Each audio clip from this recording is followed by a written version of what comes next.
is. We are now lovely, and character creation beginning. Okay, so what level of access does everybody have to the materials? Um, I. Oh, sorry, hold on. I have everything. The Destiny, Discovery, and the Player's Guide. I have just the player's guide. Okay. I have the old books and I think the player's guide. Okay. So we've got different levels of access to material, and that's no problem. We can deal with that. So, things here. Okay. We know that we have a possible right and a bird person. How are we going to handle bird person? Okay, so in species options in Numenera Discovery, they give us the Vargellan, the Lattimore, visitants is like a general, like, you are not human thing, and mutants that are easily configured for us. So let's see what we can do with all of these. Okay, so visitants. You're some sort of alien. We're giving you basically nothing interesting. I'm trying to see what kind of cool stuff you get. I don't really see you getting any cool stuff. I think visitants is actually like a header here for the Vargellans and the Lattimore.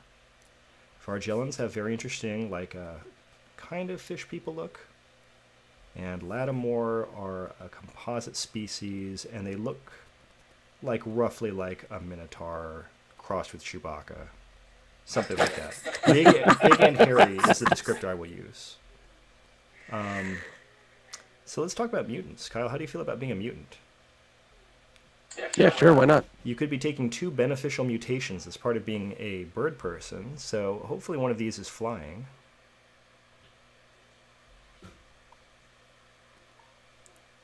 Like, it doesn't have to be flying.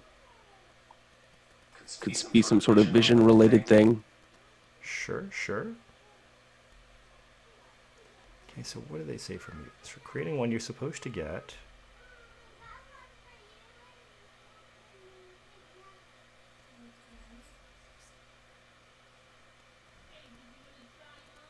two beneficial mutations. Okay, but what's a powerful mutation? Because those are supposed to be even better.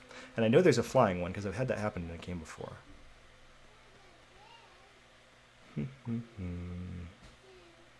Stinger. I think there's a descriptor that lets you fly. That makes sense. That is another thing we could think about. Is we could think about like a focus, because I'm sure there's got to be some sort of focus option. Probably focus rather than descriptor that allows flight. Focus, yeah, that's what. Yeah, so let's think about focusing. Controls gravity is probably there. Maybe rides the lightning. Let's see what controls gravity lets you do.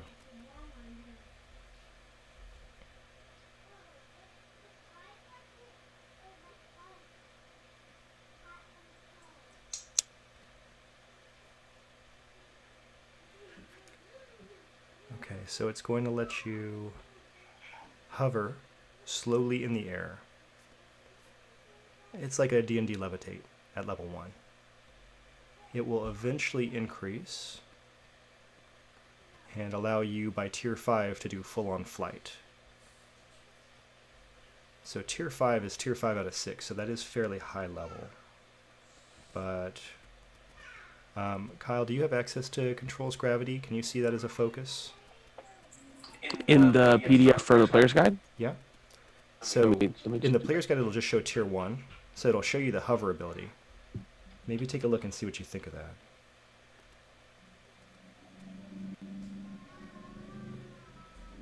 Okay.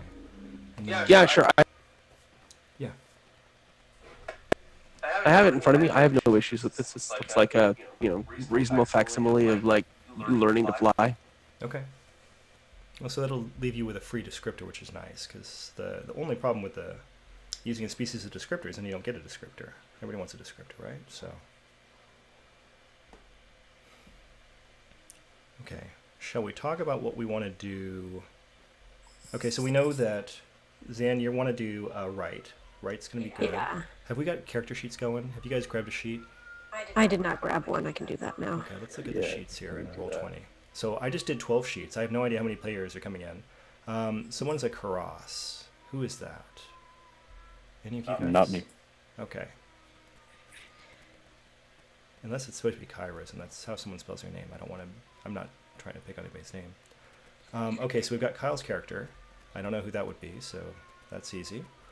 But we've got 1 and 3. If you guys want to grab 1 and 3. Yep, I'll grab 3. Seen it. Number 1. I'll be number 1, I guess. That's good. He's got that covered. Okay, so let's start with a type, because type is probably the biggest choice. Okay, Zan knows what they want. They want to do I can say the word, right? So... No, wrong. Yeah, correct, right? So, and here's another thing that's a little bit unfortunate about the player's guide, is if you're playing the Nano Jack and the Glaive, you still have to figure out what your community abilities are by looking in the Destiny book. I could see that being a choice to try to not make people have more rules than they're going to use, because maybe somebody doesn't want to run the community type campaign. But when you are going to run the community type campaign, it is a little bit of a pain. Yeah. I had a few hiccups there. That's why I wrote that lengthy document of where everything is, because it's nice for you to know if you're trying to figure out why you don't get cool abilities. Yeah, absolutely. So, okay, we've got the right. The first stage stuff is pretty simple. You've got to figure out... I always do the mechanical stuff personally before I worry about like the connections and things like that. And so you've got your stat pools, you've got the 9, 7, 12. Let's decide on how we want to do character sheet stuff here first off, because there's always the question in my mind, which bubble is the bubble you move when you do pool stuff? I like this character sheet because it says pool max edge. So right now what we're trying to do is we're trying to modify the max number. And then we can just, the pool will set to the max number at the start of a session, and then you drop the pool, but your max never changes. Okay. Does that all make sense? That makes sense. Okay.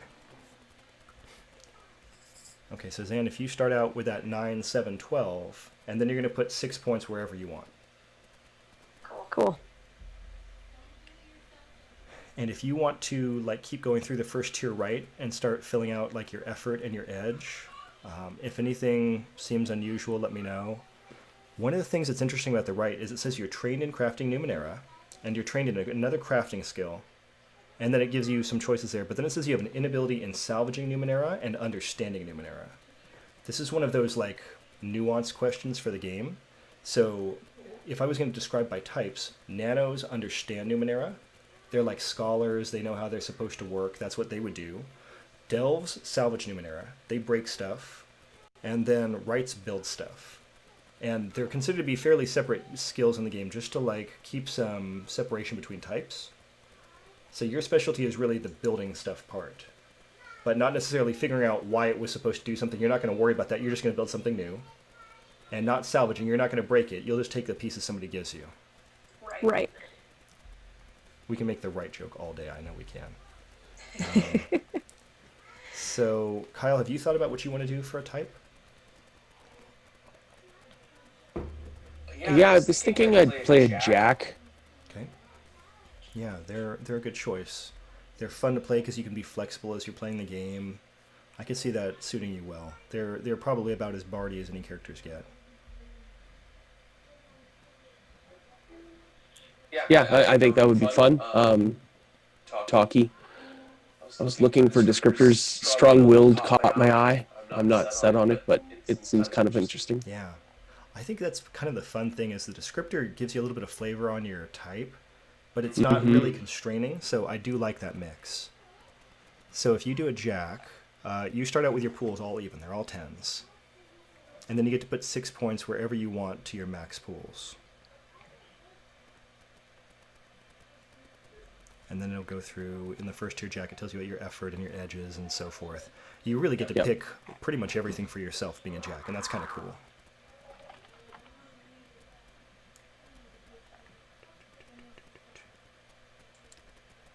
So Nit, since you're the person who likes to know what the composition is like before you make your choices, based on those two, what do you think? I was thinking Delve. Yeah, Maybe? I mean, that's going to be a good combo with Zan. In general, Delves are going to have a lot of stuff they can do that would be beneficial to a community. Yep. So, and if I recall, one of our like good things... And they could be part machine, which is like totally not the reason I picked it. I was actually looking similarly. I was looking at fuses, or no, augments flesh with whatever. Yeah, I was looking at that one too. Yeah. Well, we'll see. I'm cool with changing too if we need to. So we're a good. I mean, I don't mind being being there. I don't want to be I'm okay with not being the only, like, sort of cyborg robot dude, whatever. Sweet. Yeah. Oh, the Bergman and his two robot friends. Yes. Yeah, it's got all the good setup of a joke we need right there. It's great. So let's say we're doing the delve. Okay, you've got the pool start 9, 9, 10, and then you're putting 6 points where you want. I'm just going to keep on your page here and kind of go through these abilities with you. So effort is 1. Do you guys remember how effort works? Effort, you spend to lower the difficulty of a roll, right? Right. So when you have a difficulty on a task, it goes 1 through 10, and the numbers are increments of 3 that you have to roll on a die. So by the time you get to a level 7, it's a 21, and it's a raw roll, so you can't roll a 21. So you have to use your skills and your effort and so forth to bring the difficulty level down. There's actually a really cool thing on this character sheet that I wouldn't mind going through if you don't mind. Here, under where it shows you tier and stats, it has an action set up here. And when you have this action, this is a really cool little part of this character sheet. You can set the difficulty level. You can set your skill level. I is inability. That's the worst case. It means things are harder for you. They call it hindered. Untrained just means it's flat. Trained is the T. That means you're going to get 1 step easier. Specialized is 2 steps easier. And we'll set that all up as you build your character.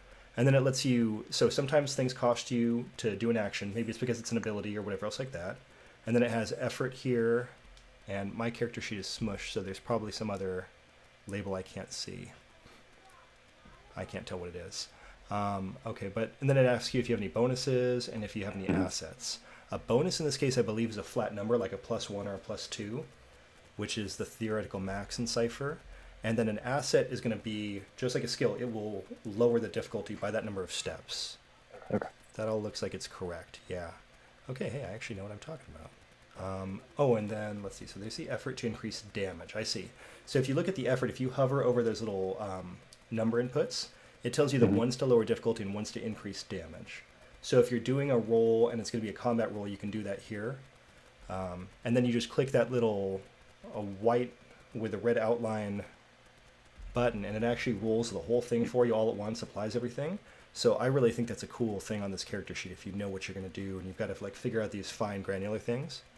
Okay. If not, I'm sure we will all somehow survive. So we got all that. What were we talking about? We're talking about effort.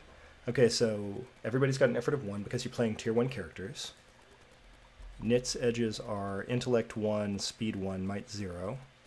Most of you guys are going to have 1 total edge, but a couple of the options get 2 edges. And then cipher use, everybody does 2 ciphers at a time, right? Nobody has 3 ciphers. I think that's just nanos. Maybe rights do that? Let me see. You can bear 3 ciphers at one time on tier 1. That is cool. Okay, and then it gives you some weapon options. So it tells you what kind of weapons you can use. I think pretty much everybody's just untrained at every weapon. No, I take it back. Does everybody have an inability with heavy weapons? I am enabled with heavy weapons. Heavy and medium for me. Oh, you can use heavy and medium, or you're enable with both? I'm sorry. I have an inability with medium and heavy weapons. Got it. Okay, so when they have the skill part of the sheet, you can actually go through and set up inabilities as well. So where it says skills, you can just push the add button, and you can set up medium weapons, and then put yourself down as an I on those. Those sort of things might simplify gameplay at some point. Let's see. Boop, boop, boop. Skills. Okay, so Nit, it tells you you're trained in salvaging Numenera. So we talked about that whole understanding for what it does, salvaging for breaking it up, and then building Numenera for making new Numenera. Yep. So you're trained in salvaging, and another exploration skill, and then enable to craft, that's it, craft, or understand. And then it gives you your community explorer ability, which is pretty cool. So you're increasing the community's rank for finding resources, locating trade routes, knowing about conditions in the area, and detecting sneak attacks. That's pretty cool. Starting equipment, you can pretty much take the starting equipment there. It says weapon, light armor, or extra unit of synth, light tools, explorer's pack, your ciphers. And on the next page where it gives you the starting ciphers, I would just take the starting ciphers. That'll make things a lot easier. Same thing with the oddity. And then you get to pick a couple lore skills. Okay, so I'm going to bounce back to where Zan's at. So you've got the first part, right? Have you gone through all of the skills and picks? I am looking through that currently.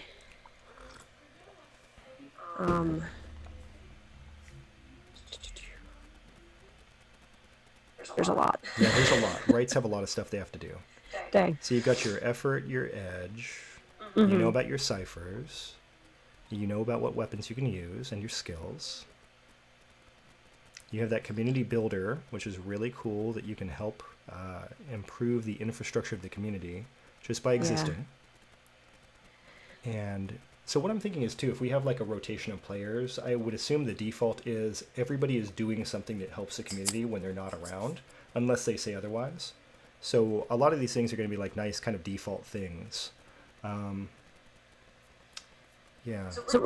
as a question, what is an iotum? Okay. That is not something I think I dealt with last time. That is a good question. That's something that really deals with delves too, so it'll help knit out. So an iotum is the idea that you have a unit of crafting. They've got to come up with some sort of like, spend by system for how you're going to build stuff. Sure. So iotum are the classifications of different types of things you need to build. Okay. So a lot of things that Knit wants to do get classified into iotum, like this is going to give you 3 of this type of iotum. And then a lot of the things you want to build are going to be plans where they're going to say you need to have 3 of this kind of iotum. Okay. So it's our resource management system. Sure. So rights give delves the shopping list when they go out and salvage. If there's something you want built, like if you want to get a cool laser satellite defense cannon or something like that, and Wait, what? Huh? right, All right, let me write that down. yeah, I mean the lists. So there's another book that wasn't part of the bundle and didn't just came out for backers called Building Tomorrow, and that I'm hoping that's not reversed for everybody else. But anyway, so Building Tomorrow is really cool because it's basically all plans for new Numenera and new community actions. It's like the book that got me most excited about this community action thing. So lots of stuff you can build. Okay. When we talk about 2 Numenera plans, it's a good thing you have access to Destiny because that's basically where you're going to find most of your Numenera plans. You're going to have to think about what you want to be able to build. We've got this ability to create your own ciphers. You have some starting equipment, and I do believe it talks about... you don't get any iotum at all. That's just mean. How are you supposed to build stuff all the time? Okay, we've got starting... Oh, no. Sorry, you have starting item right after starting equipment. I didn't realize that was going to be a different block. Okay. That's good. Responsive. Cool. I will start marking all this down. Yeah, these are good things to like think about and take your time with in terms of like coming up with plans. I don't think that's anything we have to figure out immediately here. And then you've got some techniques you can come up with. So I think those are all choices for you to make, and I'm going to jump over to Kyle to see where he's at with Jack's stuff. Cool. Yeah, I'm thinking I'd like to look at. I'm taking the Jack tiers and choosing my first 2 tricks. Mm-hmm. That's really what I was doing at the moment. That's cool. That's good stuff. Because a lot of the Jack stuff doesn't have to be set up right away. That's the nice thing. But you've got... We're going to go for all the default starting ciphers. I think that's just easier for everybody.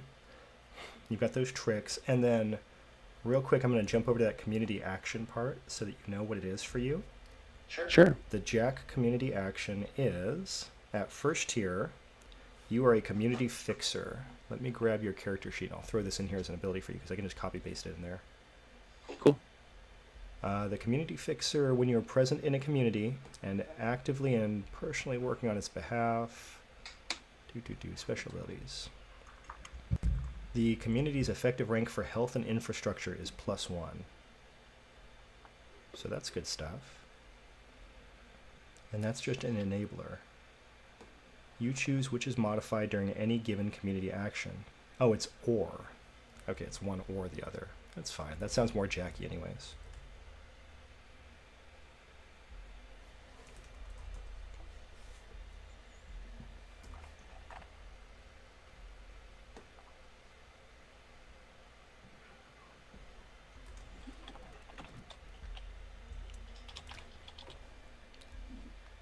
Okay.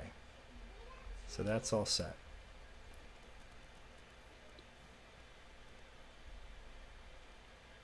And then knit, your community action is already built right in there, so you don't need that. Mhm. Right, so I think I've got everything. It's cool because there's actually community actions for glaives and jacks and nanos at 1st, 3rd, and 6th tier. So they do get quite a few different actions. Okay. You guys feel ready to talk about descriptors, or do you have any questions on type stuff? I mean, I'll be filling stuff as we go in, but I don't think I have any questions as at the moment. Okay. No, I'm good. Okay. It is nice to be able to do things round robin because then you get some downtime to think and plan, but then also you can get stuff done. So let's see. Descriptors. Anybody have one they're already looking at? I was looking at imaginative. Imaginative sounds good. That sounds very right-like. Yeah, I thought that not only fit well for the type, but also for the kind of character I'm starting to solidify in my mind. Yeah. Okay, so you're adding to your intellect pool, and then you have an artistic skill, so that's really cool. And you get an imaginative solution. That's very nice. You get a free level of effort. Okay. The hard part here is going to be when you set up that special ability, you're just going to have to like copy paste all that text so that you'll remember it's like every 10 hours you can do that. That's like the Numenera equivalent of having a long rest. Oh, cool. Yeah. That is neat though. Okay. So that one's pretty easy to put together, so that's good. Knit, do you know what you want to do? I was looking through them yesterday, and I remember seeing one that was like, not this exact phrasing, but like you're hard on other people, but you do that to push them further. I can't remember what it was. It's not protective. It's not intimidating, is it? No, no, it doesn't look like No, it. I don't think so. Let me keep I'll scanning let you through. scan. Kyle, how do you feel about that strong-willed? Are you still thinking about that? I have moved away from that because I found the lengthy list of descriptors from the archive, Mm-hmm. and I've been wandering around there trying to find something that is intriguing, like the wealthy one or the undying one. Ooh. Huh. So what is this archive? Yeah, it's the ninthworld.com/descriptors, Okay, interesting. and it has the list of all of the character descriptors. It was published quite some time ago, Mm-hmm. but it has a whole bunch of other options and whatnot. How many spaces and so forth are there in ninthworld.com? There are no spaces. No it's just spaces, no hyphens? Yeah. Weird. No spaces, no hyphens, just the ninthworld.com/descriptors. The Ninth World. I got a weird redirect when I tried going there, so. I can throw it up in Zoom chat if you want. I think I've got it now. Thank you. Okay, great. Yeah, this is from the Anyway, they're really funny.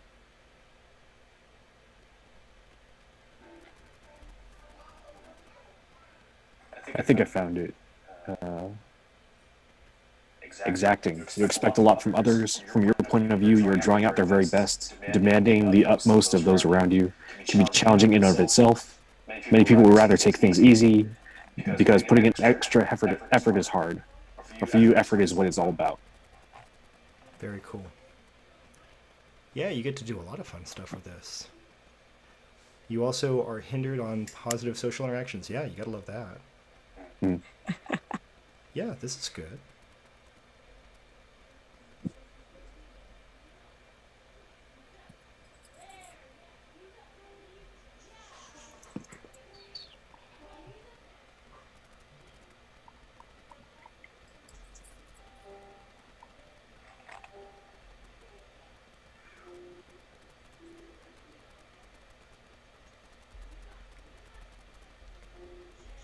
I like that exacting people are accused of being unpleasant. Right. They might not be, but they're accused of that. Sure. It's always I nice to know be some accused of people like things. that. Where's that one? Where I didn't see exacting. It's in the player's handbook, just alphabetical. Exactly. Oh, okay. Or player's guide.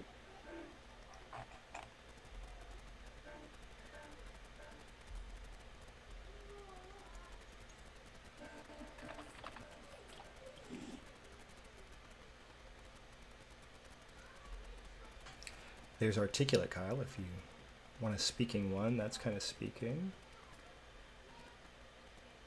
Passionate. I can see that being good. What's passionate about? Oh, passionate is about doing more damage. That's interesting. I expected it to be different. That makes sense, like getting real into it and hitting harder. Yeah, in this case, passionate basically means barbarian. I was expecting it Yeah. to be passionate like, like Zorro or something. Huh. Like maybe telenovela type passionate, but There's also like a isn't one of the focus or foci rages? That would be an interesting yeah. combination. Yeah, I think those two would go well together, yeah. I want somebody to take organized where you can't stand a mess. That sounds like a good, fun time to play. You are unable on intellect defense when you're in a messy or chaotic situation. I need to remember that one.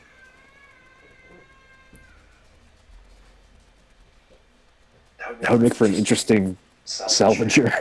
Yeah. Oh man, I might.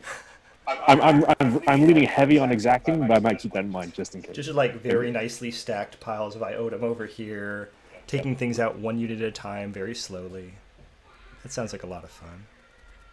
Which would be interesting because, again, character thoughts in my mind was a very, like, with imaginative came very messy for me. So it'd be in direct Like contest there. Yeah. I'm not gonna give you these items if you don't clean up. Charming sounds too easy. Charming sounds like, I don't know, maybe that's exactly what Kyle would want, though.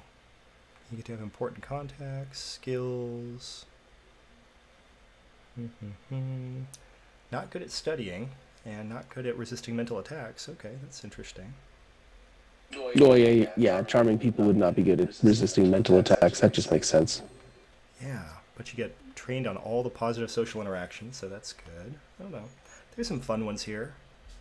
I feel like they've got a good mix because you've got some, talky ones and some hitty ones and so forth.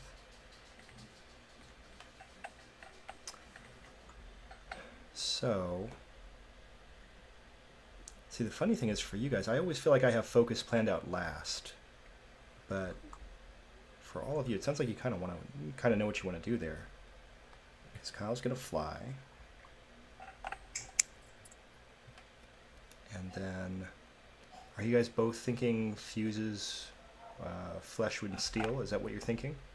No, I was going with thinking augments flesh with grafts. Oh, I see. I guess I'm in the wrong spot. Augments flesh with grafts. Because I feel like, and maybe I'm misunderstanding the nuance between them, but I feel like fuses flesh with steel is a more like you have this as a part of you already, whereas augments flesh with grafts is more like you can continue to alter yourself. That does sound cool.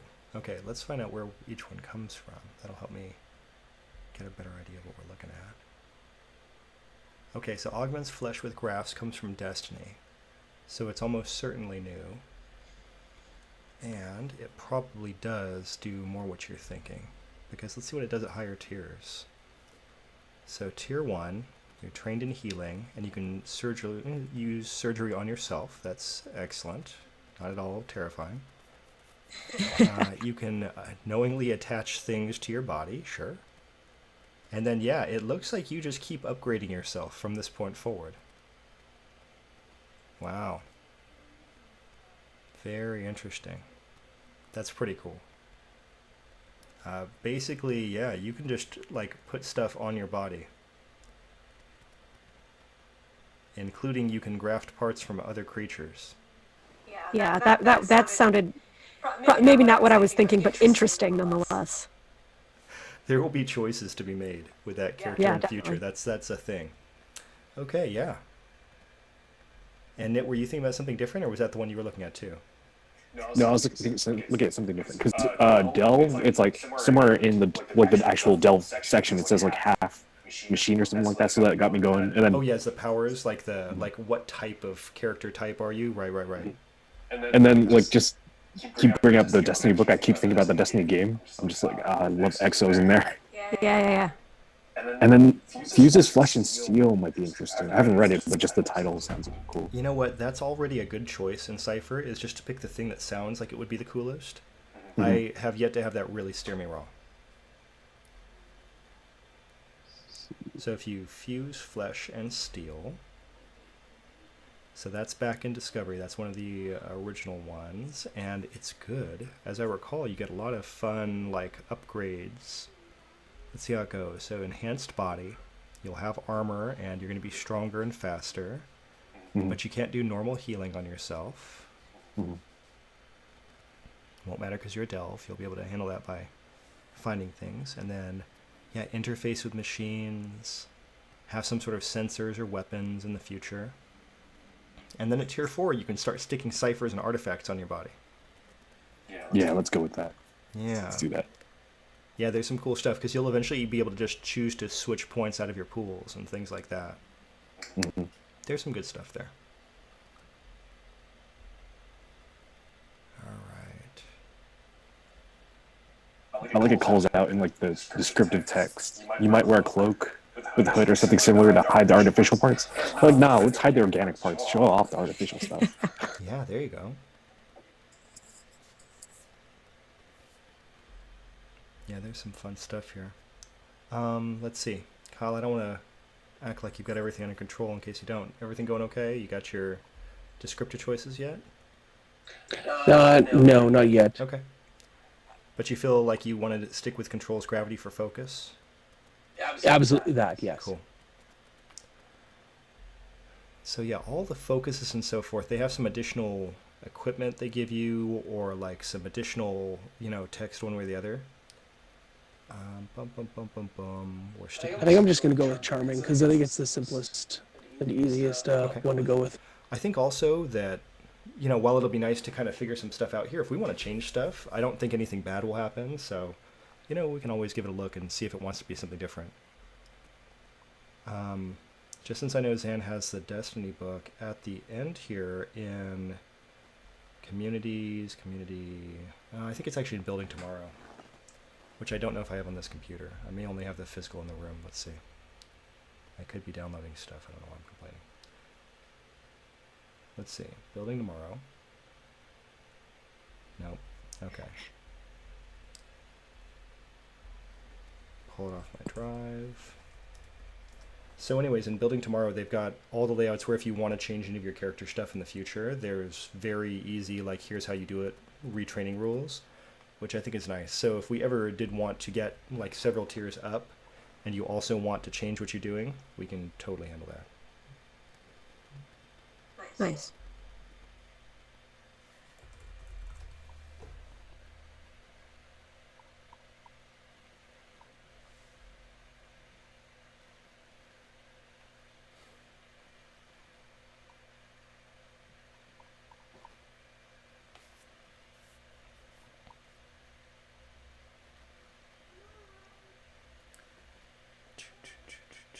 Okay, this is taking forever. Started out with intellect as my highest stat or highest pool, and now it's my lowest. That's interesting. Yeah. So, pool-wise, might is usually hitting stuff and resisting being punched and so forth. Speed is usually things done at range and for movement. And then intellect is basically everything else, such as speaking and thinking. So perceiving, etc. They're all very useful, and I guess it's just a matter of where you end up with things, right? So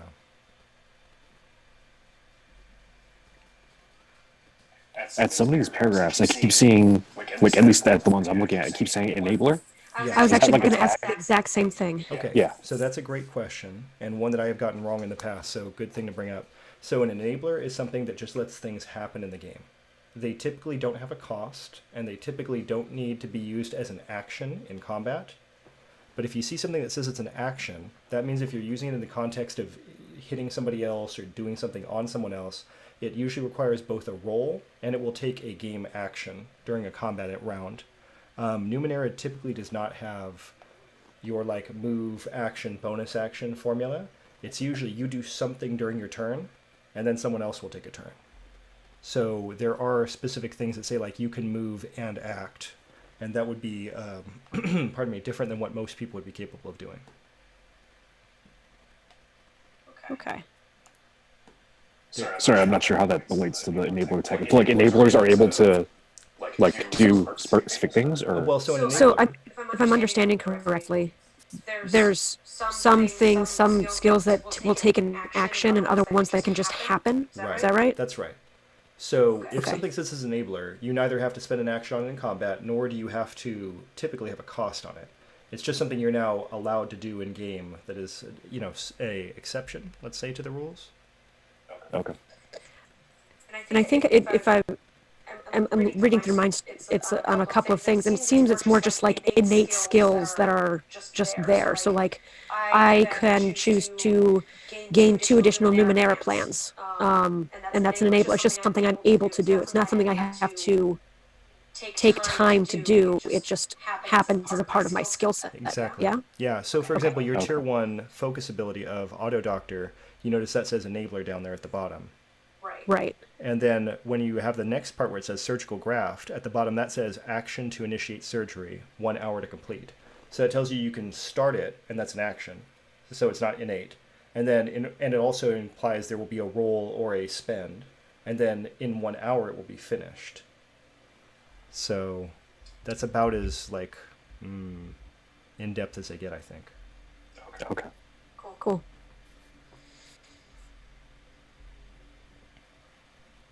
So,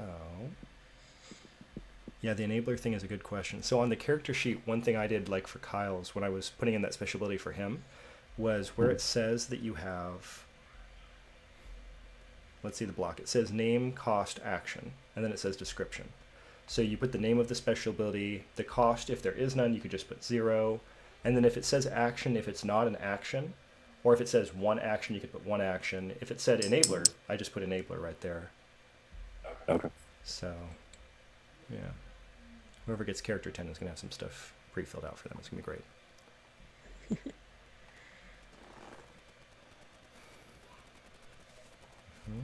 So, there's a lot of really cool focuses.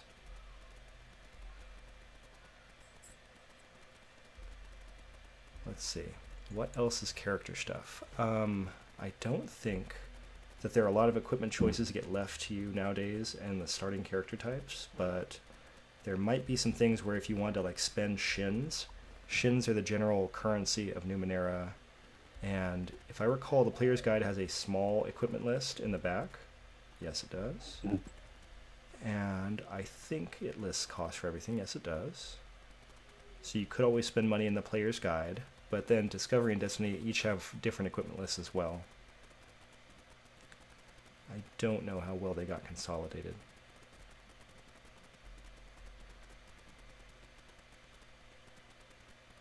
But yeah, it'll give you some lists so you can see like what is a light weapon, medium weapon, heavy weapon.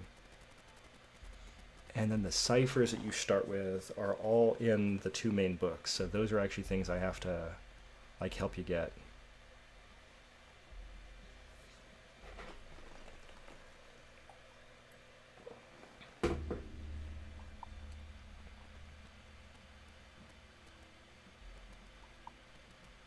So, does anyone feel like they pretty much have everything filled out? No, not quite. Okay. Not filled out, but I feel like I could Yes, I could do it on my own. With head wrapped around, I believe so, Yeah. but I'm still. Okay. So those starting ciphers, where do we put ciphers on a character sheet?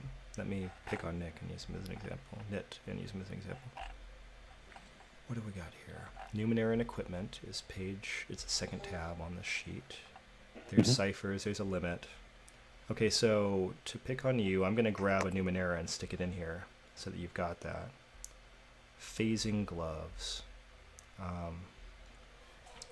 My personal preference, if you ever have to look these things up, is I just do a text search in the PDF for the main books because I have a lot of trouble actually finding all these things quickly. So they're big books.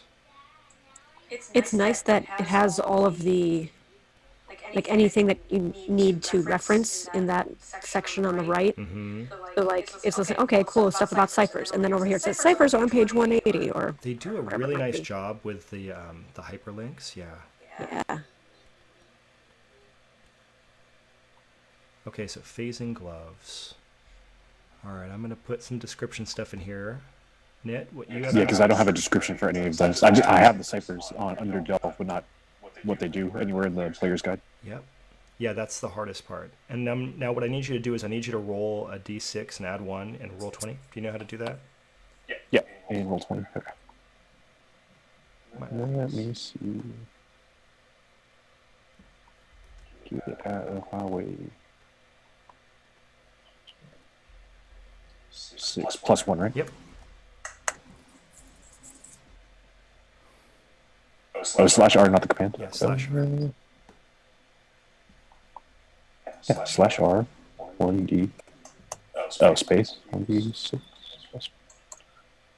There we go. 5. Okay, so that's going to be the level for your phasing gloves. Ooh. And then Nice. the travel bubble is 1d6 plus 4.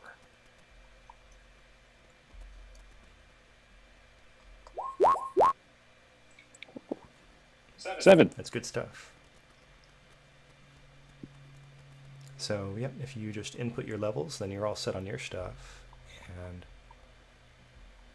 Zen, I know you can do this on your own, but I'm going to just put the text here since I'm already in the book.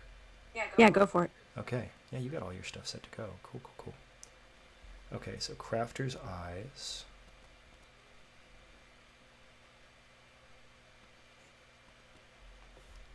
They're a d6 plus 2 if you want to roll. Okay.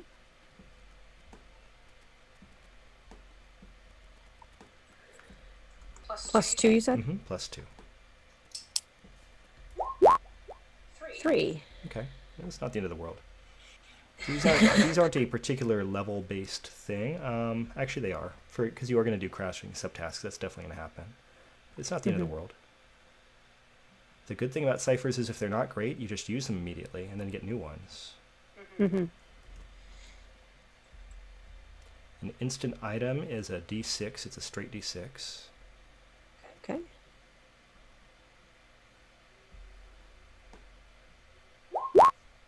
Four.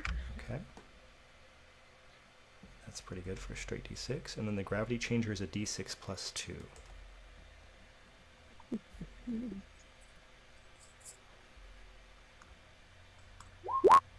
That's better. 7. Nice. Okay, let me get Kyle's Numenera here. So I've got ciphers.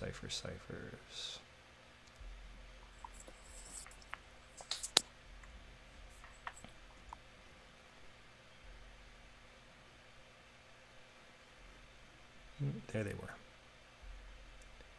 Okay, so Kyle starts with a machine control implant. So the machines that I control are my 2 friends? There are some PvP type rules here if needed, so No, that would be horrible. I mean, you are awfully charming. Yes. yeah, just control them the normal way through social influence rather than by making rules against them.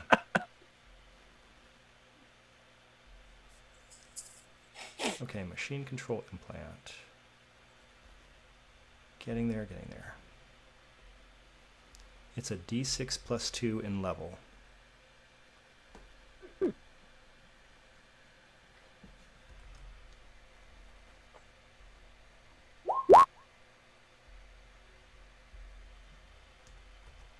How'd that go? 6. Nice. I'll just put that right in here for you. And then we'll get Sure. number 2 here. It's a visage changer. This is kind of a neat one because I know Jacks already have the ability where they can choose to do this as one of their like type abilities, but you can use it with other people. I know this is seen use in game. It's a very nice thing. Okay, it's a level D6, just a straight 1d6.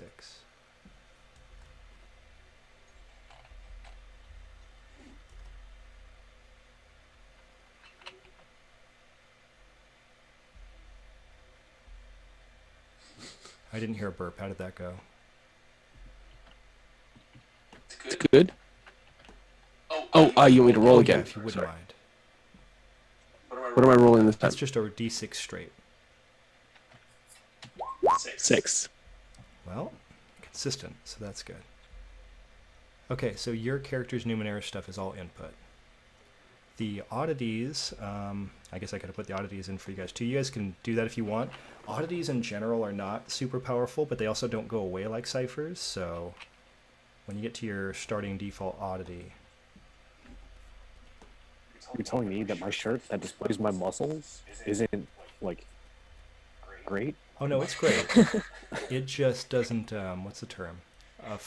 It doesn't run out and it doesn't have an effective level, so I think it's just generally considered to be awesome all the time.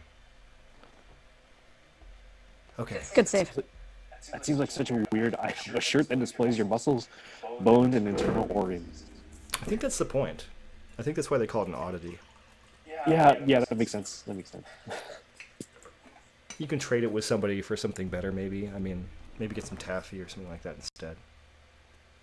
I guess it'll help when they need to do surgery on the meaty bits of the robot. Yeah. Okay, so on my part, that kind of covers the character creation side. We have to come up with all the good stuff that's actually important, like the details and backstory and so forth still. But it gives you like a general idea. So if you guys don't mind and if you can multitask enough, I would just kind of talk about what we have planned for setting and setup for the game. Sure. I'd love that because it'd help making the background stuff a lot. Yeah, and a lot of the background stuff that you start out with is kind of like a why are you exceptional kind of thing. But then there are some things where they want to ask you, I think in your descriptor and in your type, they talk to you about your connections with things. Mm-hmm. So my pitch for this is that we start out with a known settlement, something that exists and people are used to it and so forth. I clicked some button. And we're going to be transitioning from that mother settlement, you know, the initial settlement, to a smaller seed colony. And that's what we're really going to be playing with. Let's see. This is my document.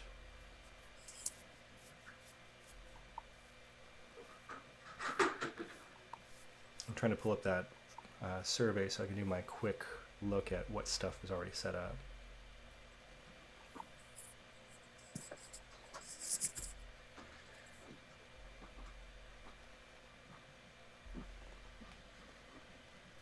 I have just enough internet windows open, obviously. Okay, so that's what we know about the settlement.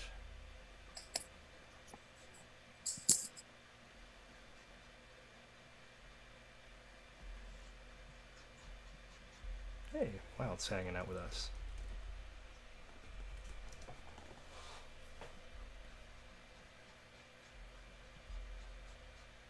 And if you could remind me, like Numenera as a whole, like takes place on Earth, but like centuries and centuries and centuries in the future. 1 billion years in the future. Yeah, billion years. Wow. Is it geographically similar to how it is now? No, not at all. In fact, they No? give you like Okay. a very Pangea-esque single continent type thing.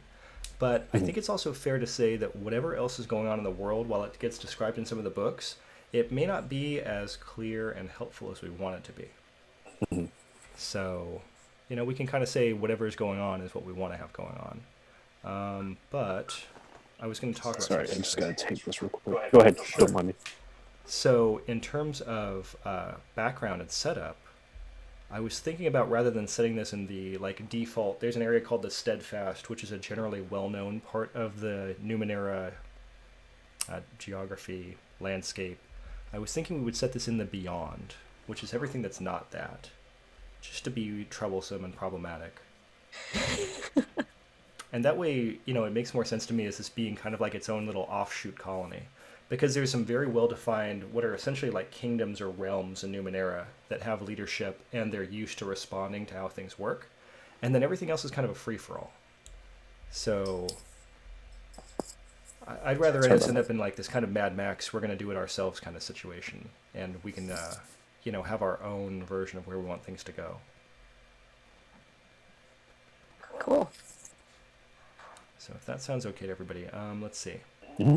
So we've got some things that we have voted on in terms of like dangers. It looks like there's going to be a lot of different dangers because everything ended up as even responses.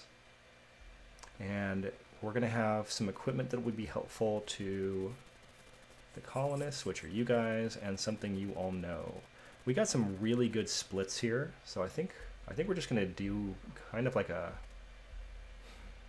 word salad mishmash, like let everybody kind of pick the one they want to do. But I'm scrolling down here in my document. So here are the things I've been thinking about.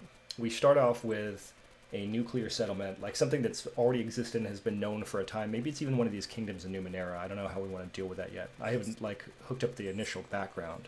But then we're going to have our group coming out of that settlement and going into their own satellite. And that's going to be an area which is set up as being a secondary site, specifically for the purpose of harvesting from this existing area of Numenera and gaining new resources. So that's what I'm thinking about so far. I had some ideas in terms of like how to travel and so forth that I put in the survey initially, but they got to the point where I was feeling like I was asking for more than was really helpful. So I took some of this out. So let's talk about how you guys think your group is going to travel from home base to the new settlement. What method? I was thinking about some of these choices I had were like, you know, did you travel on by land? Did you have some sort of airship type thing? Or did you guys just go through a portal? I like the portal idea. This seed colony, is it like something that's established and we're just joining to like bolster population, or is it something that we're starting? Yeah, you guys are starting it. It's going to be fresh. Oh, okay. And the two groups that got picked through the survey as our starting factions are going to be the people who are going with you. So it's going to be whoever the first set of players is, and then the people from the other faction. And then we're going to like discover the other players in the settlement as time goes on, just so that everybody gets a chance to play. So you guys are starting with Kylabri and the Silent Chorus, who are all stand-up folks, nothing wrong with them at all, and Hoshen and the Splendid Form. So the two groups you have are a group of zealots who don't speak, and a group of basically like rich venture capitalists, and or possibly people who have somehow overcome some sort of disadvantage through the use of technology. So it's going to be very, very interesting. Huh. Yeah. And then we're going to be dealing with a giant crater. It's going to be just like a pit in the earth. I think it will probably have, you know, mist or something that bubbling up, and it will cause sudden lapses in time. That I'm excited about. That'll be fun. That's going to be... Can I ask about the sudden lapses in time real quick? Yeah. Like, do you know the nature of that? What it's going to be? Is it like things are happening during that lapse of time, and like we just come back to a scene and standing over a dead body and we don't know how we got there? Or is it going to be like just time passes and we're exactly where we were before? I feel like this is the point where if you're like the GM or DM of the game, you're just supposed to like make like, you know, like cunning grimace and maybe like pet a cat. Mm-hmm. I don't know that that's the part I want to give away. That's fair. That's fair. Yeah. I don't have a cat. Did this giant crater, was it like did it happen because of a portal that was initially here? I don't know. I mean, I'm not totally invested in my world building to the point where I want to say like all these things have definitely happened, but I do feel like they're going to form a good part of the mystery part of where the game goes. So I think that what we're going to have is we're going to have like a initial settlement, the place where you guys all think of as being home or your most recent occupational history, like, place. And you're going to go to this other spot. And the reason is going to be maybe somewhat nebulous to you, but you all know you're definitely going to get something out of this because this is an area that we know has, I mean, yeah, freshwater is cool. I mean, we got some people who came in late in the survey and added a lot of like the very safe options, and I'm not picking on them because people like water. But we're going to have a friendly neighboring settlement, which is definitely going to be aliens. They're going to be, I think, the Lattimore, because they are super weird. And then also, you're going to have a lot of materials for crafting. So for a delve and a write, you guys are knowing immediately what you're getting out of this. You're getting so much raw material that you're basically just going to walk around picking up machines and putting them in your backpack kind of thing. Like in your shopping cart. You guys are going to have the, like that timed shopping cart race. You guys can do that. I don't know what that's called, sorry. Like when the kids go to the Toys R Us and That's just right. like Grocery cart wars. Yes, I honestly think that's probably what most of these adventures are going to look like in some way. And then we've got a friendly neighboring settlement. So if you're charming, that's going to be fun. they're friendly for now. Friendly for now. Yeah, but the terrain around it is dangerous, so the portal thing makes sense. This is probably an area that is not a good area to actually physically travel to. The portal is probably the safe way to get there. And it has dangerous creatures that are attracted to it for some reason. That's pretty much every game. I mean, every game has that, right? I mean, that's the point. And if I was going to compare this to two games, like video games, the things I think of this being like are Diablo, in that you have a home base which is relatively safe, and you know you can go somewhere dangerous and get loot. And you will more or less repeat that cycle. So I imagine part of this is Diablo-esque. And also, I only saw the trailer, but Apex Legends struck me as being like immediately a good influence because you get some sort of deployment unit where you can go someplace and you can change your location if you need to. And that's the part of the game that's easy for you. And then the decisions you make on the ground are the hard part. I think that makes a lot of sense for a game like this, where you would have some sort of small maneuverable dropship. It's not going to be good for community evacuations or anything like that, but you know you can get to the Numenera. And that way you don't have to worry about that part, but you can go explore different parts easily and get around. Just the dropship part of Apex Legends, right? Not the last man standing wins sort of thing. To be You frank, know, kill everybody else. yeah, we don't necessarily need to go that route. I will let you guys play the game the way that you prefer, but yeah, my thought was this way. Just it makes more sense when you know you have a very large, stable object that you're going to be able to get around, move around. I don't know how much you're going to enjoy flying a dropship into a crater full of mist. That sounds somewhat not great, but we'll see. Would that like sort of how would that negate the usefulness of the Delve's travel bubble cipher, since it's sort of a travel item? That's a great question. I don't know. Let's see what we're thinking. Or could we just say I have my own dropship? We could definitely say that if that's the thing that makes the most sense in the end. So let's see what the travel bubble is doing. Okay, it lets you fit into an immediate space, spherical force, until the user collapses it, hovers, moves as you want to. So, yeah, I would say the benefit of the travel bubble is the fact that you're going to be able to deploy it easily on your own, right? No matter what. That's just something you can do. So, when we do that, like, the game timer started and you guys have to get out kind of thing, you don't have to get back to the dropship that way if that's what you want to do. Okay. And the travel bubble as a starting cipher, it does only work one time. Ciphers are all, throwaway items. So if you want to make a cipher into a more permanent item, you can do that through an experience point spend and or through getting Zan to come up with a cool plan and making a travel bubble type thing. Okay, gotcha. Another thing I want to point out is right now that the idea I have for the portal in my head is this is a one-way portal. So until you guys get sufficiently advanced in technology, there's not a portal back. So Okay. I don't know that necessarily means you have to build one right away, but it does mean that you guys know that you don't really have a lot of like backup resources unless you manage to convince the home territory to send you things back. So there are no vacations. Right. Or I mean, you could just think of this as being one big vacation if you want to go, glass half full. No, I really feel like this character of mine is being sent here because for essentially trying to tear down the previous settlement and civilization. Tear down the home base or tear down the thing that is here in this crater? No, the previous, like, we went through the portal and now I'm here. Right. Because you have to go form a new civilization in a new place and do this new thing because you're just too charming. Yeah. I mean, that makes sense. You're being weaponized for being too charming. I mean, that's a thing.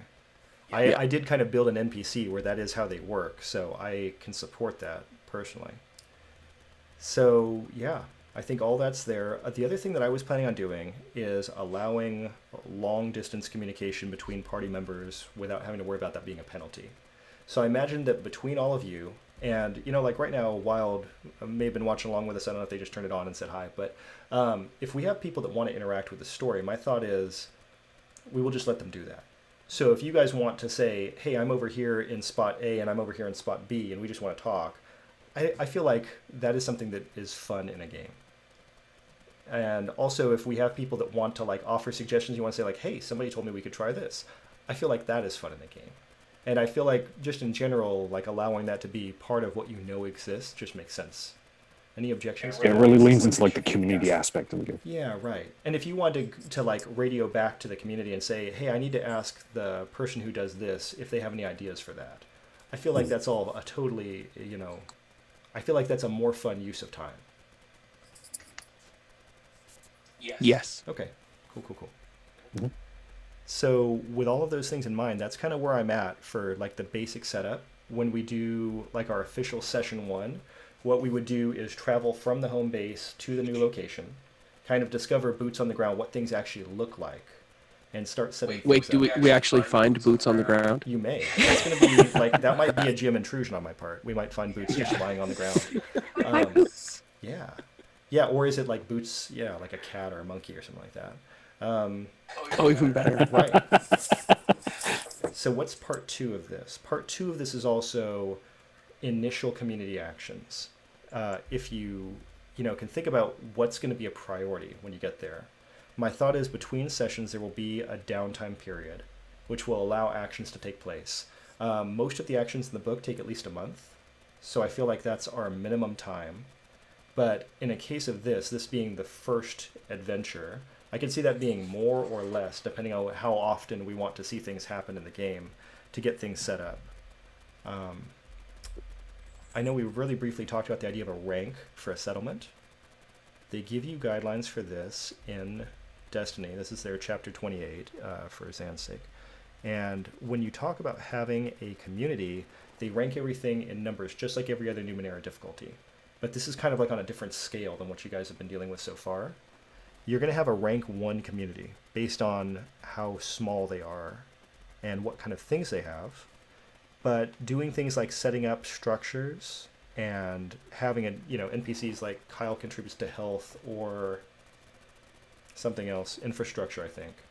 And Zan contributes to something, and you guys all contribute to something, and I'm losing the specifics there.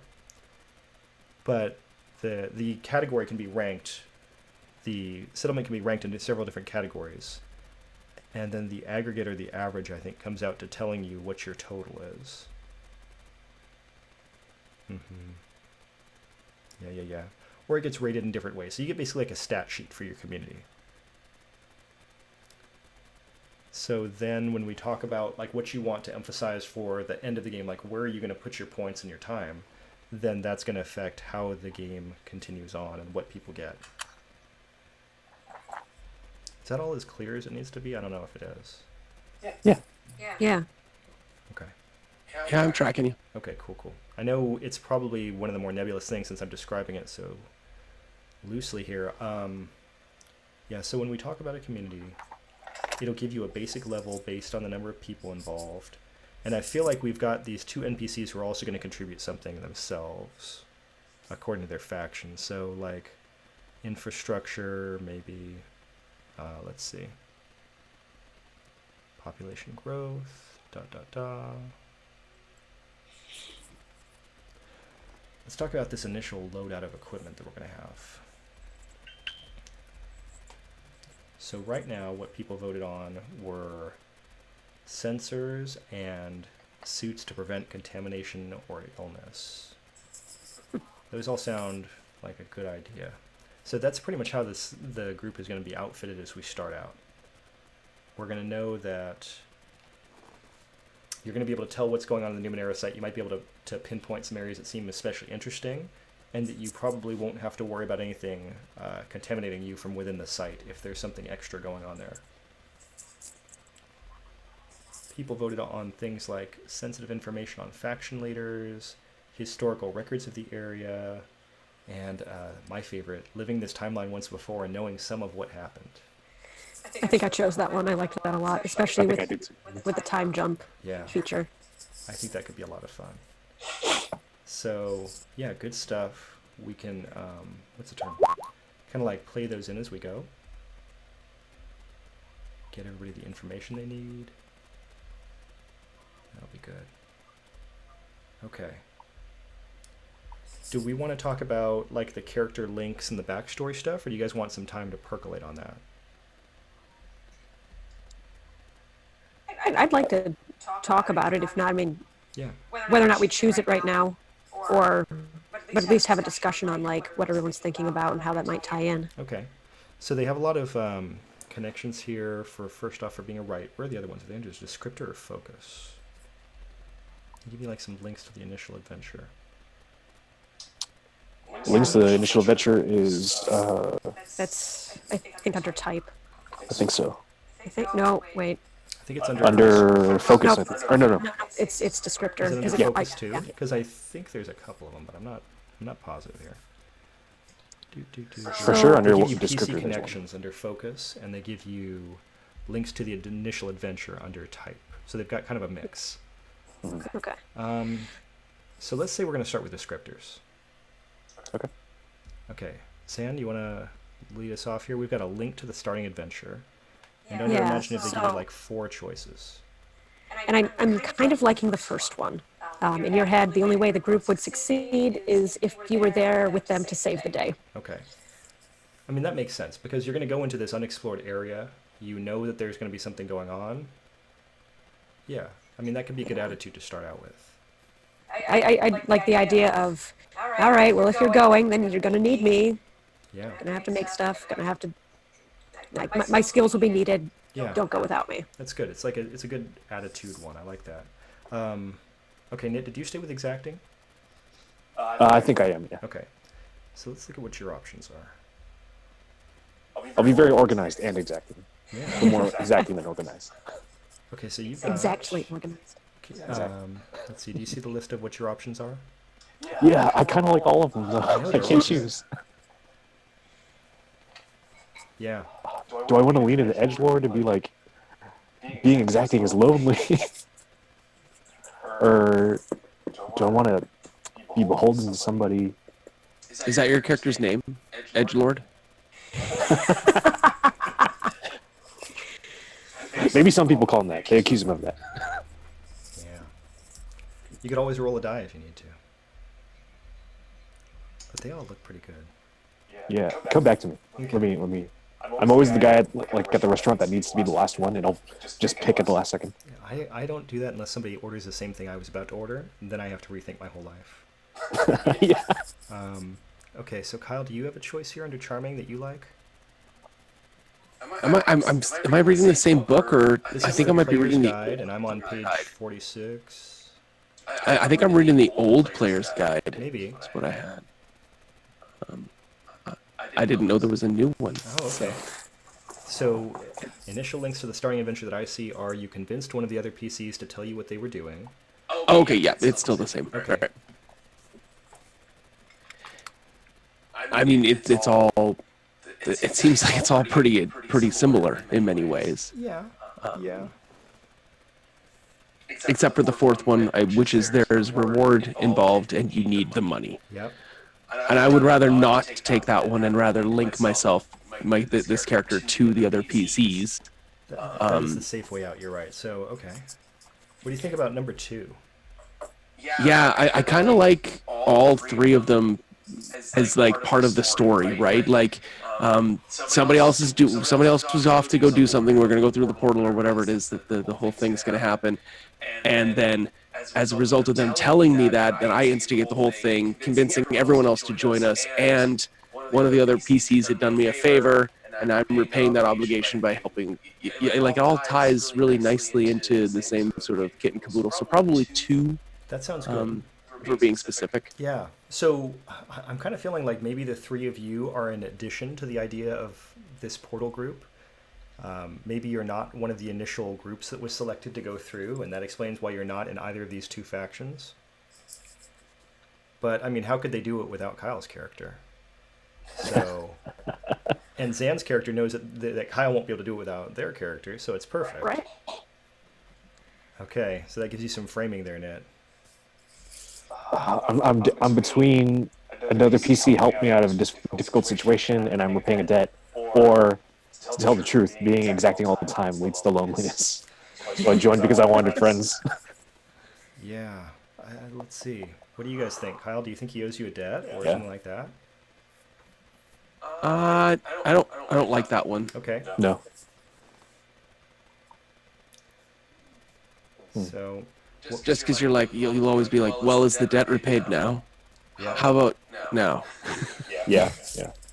Well, do you want to go with the with being lonely then? Does that sound fun to you? Yeah. I'll be the lonely tag along. Why not? Are you my friend now? That's gonna be good. I think I like that question so much more than have I repaid the debt? Yeah. Are we friends now? I've saved your life 7 times. That could make So I'm collecting debts instead of. Yeah. I like it. I agree. I think that plays forward better. Okay. Okay, so let's say we're looking at foci, and we're looking at Zan's foci. So we've got connections here. Okay, so we've got pick another PC, and you're going to give them something here. What do you think that's going to be? I don't know. I was looking at the first one. Pick another PC. They have an ability that you like as a graft, and you want to find a creature or cipher that would duplicate it. That seems fun, but I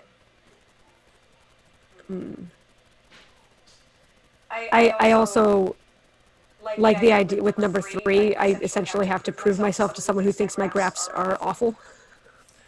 How does everybody else feel? Does anybody want to take one of those or the other? Either you have an ability that Zan would like to graft, or you're disgusted or offended by Zan's grafts? I feel like exacting. Like I feel like you could do better with your graphs. Okay. Like it's good, but it could be better. Like you're not So it's- performing to optimal levels. Sure, so it's not necessarily like, ooh, you should, that's unnatural. It's, do better. Yeah, exactly. Is that the best thing you could find to put on that thing and so forth? Okay. That's fine. I like that. If we can do this like as some sort of triangular thing, that would be ideal here, I think, rather than getting them to go back and forth between people. Just as like a note. Okay, so let's look at Kyle's control gravity options here. So character connections. Okay, and it has to go on 2 pages. That's all right. Whose focus intertwines with yours? You accidentally sent this character hurdling. That sounds fun. Deathly afraid of heights or skeptical of your ability. Okay. Kyle, you have any preferences here? Yeah, I think I definitely was flying one of the other characters and dropped them. Okay. Let's see. Who do you want to... Let's see, we got one pointing at Nit already. So do you want to drop Zan? Does that sound good to you? That Yeah. sounds great. Okay, so he's... So what can you read it I think again? this is- Or what is it under? Kyle, do you want to read it out? I think mine's worded differently than yours, so I'll leave it for you. Okay, mine says pick one other PC. In the recent past, while using your gravitational powers, you accidentally sent that character hurtling into the air or plummeting toward the ground. Either way, they barely survived, and it is up to the player of that character to decide whether they resent, fear, or forgive you. Okay. That sounds good. Huh.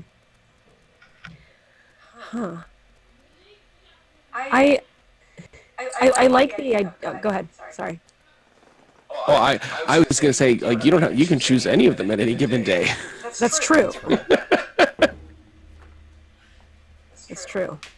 Um, for for starters, I think I'm gonna go with forgive, just because um, I like the idea of being a little bit adventurous and kind of risk taking. But that might change. Yeah, well, thank you guys all for being the very good kind of players, where you're not immediately setting this up so you all hate each other and must stab each other in the back immediately. Because as much fun as that would be, I don't think it would actually be very fun. Okay, so Nit, you've got connections to PCs. What did you think?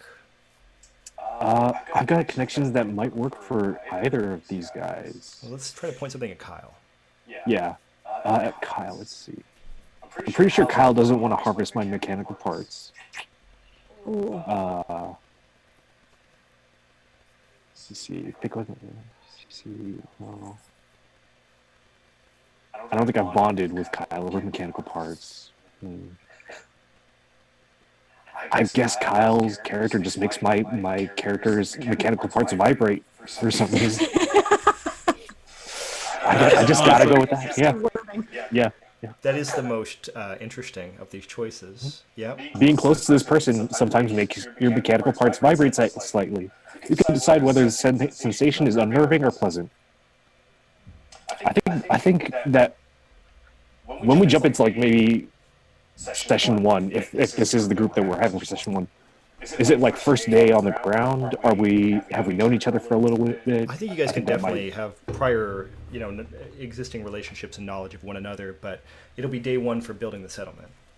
Okay. I think it is unnerving because it's pleasant.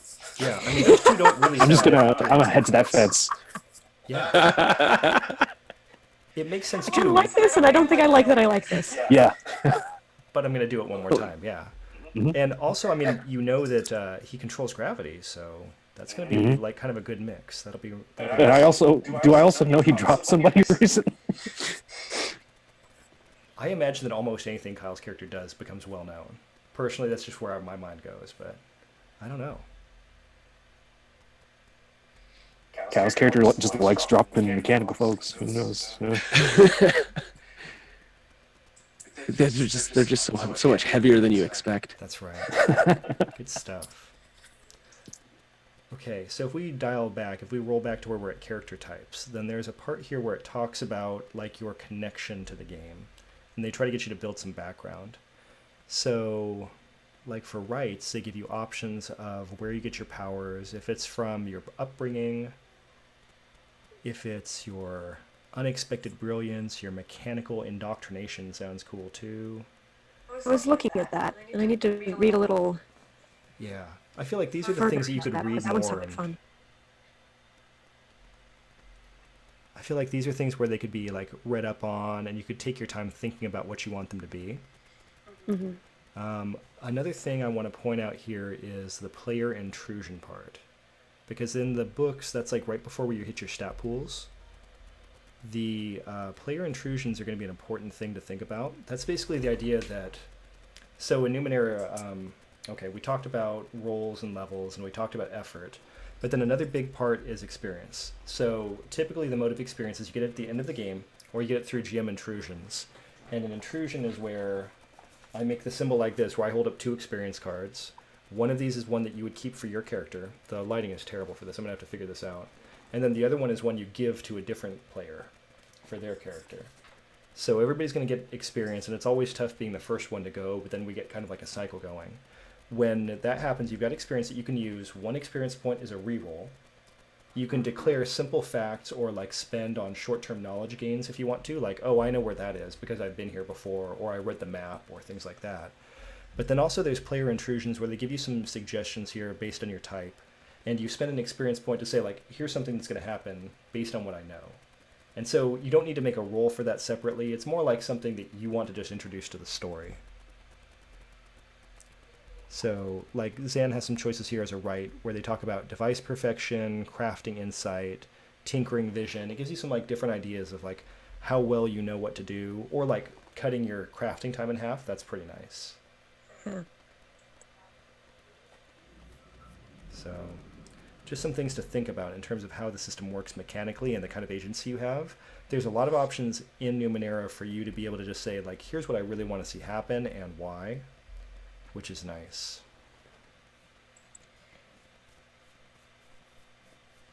So, okay.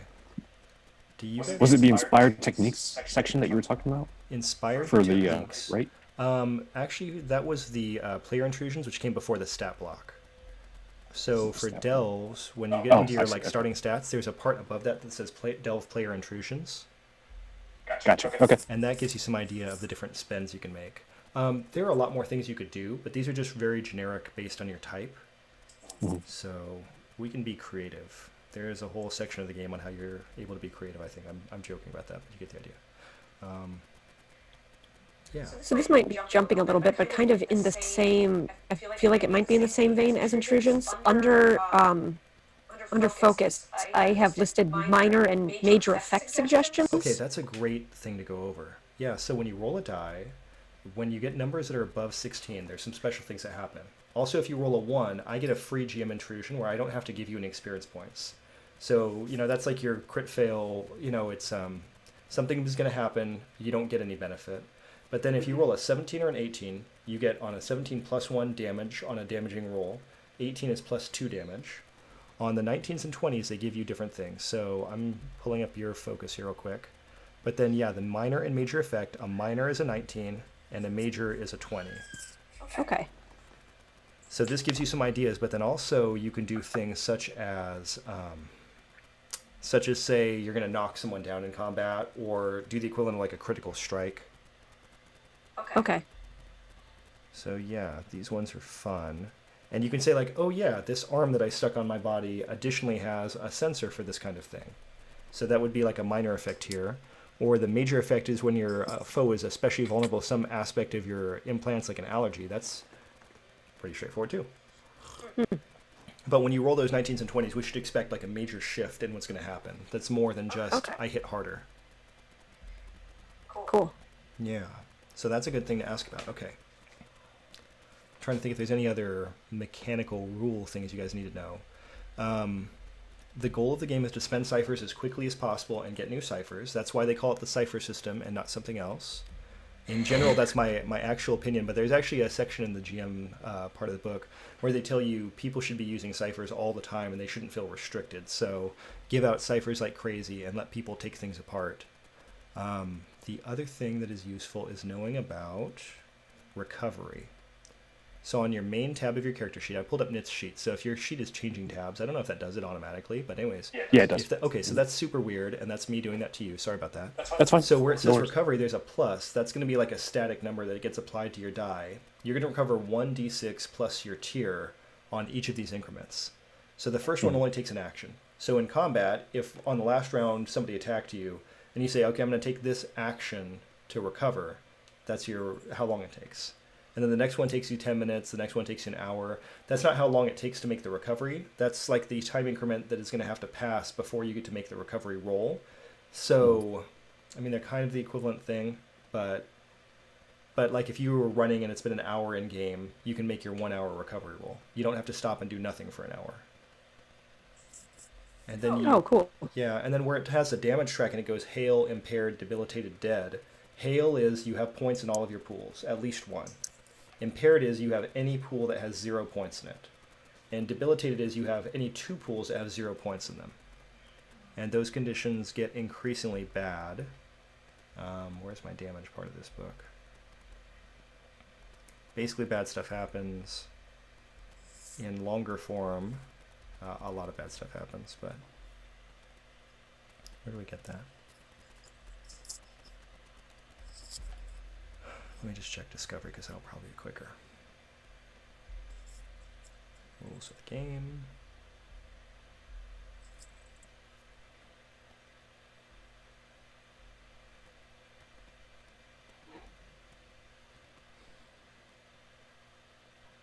Damage. There we go. That took a while. Oh, and then armor we should probably cover for 2 seconds.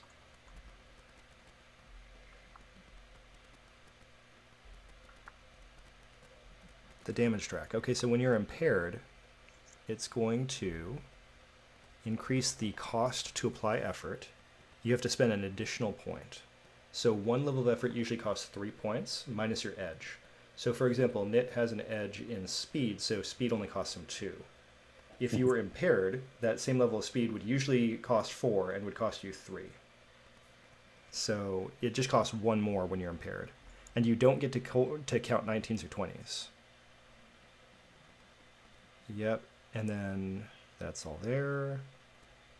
And when you become debilitated, then all you can do is crawl. And yeah, you can't move any length at all. And then they're basically just waiting for you to die. So debilitated is kind of lame. Debilitated is you can't move beyond an immediate distance, and once you get to 0 in your last pool, you will be dead. Typically, when you take damage, you start by taking might damage, unless it specifies, and then you go into whatever pool you want to take out of next, and then you get into your third pool, and then you're just kind of done. So impaired is 0 at 1 pool, debilitated is 0 in 2 pools, dead is no pools whatsoever. Correct, exactly. Okay. So yeah, recoveries are important. Having some sort of healing action is nice. That's generally how it works. Oh, and then armor. Okay, so if you have armor, which I think at least Knit will. So if you have armor and you try to do a speed action, the cost of applying effort on a speed action is increased based on your armor. Oh, okay, interesting. So, and that's just supposed to show that armor makes things harder to do. So, here's the armor setup. Let's make sure I got all that right. Because it's a change from Numenera 1 to Numenera 2. So if you look at the old book, it's not as useful for that. Okay, so you have armor. When you take damage, your armor value gets subtracted from any level of damage. So if you have armor of 1, you're always taking 1 point off of anything. Yeah, and some things say they bypass armor, but they're not really specifying mental armor versus might armor or anything like that. Okay, and if an attack specifically deals speed or intellect damage, it ignores armor. Where's the part about effort?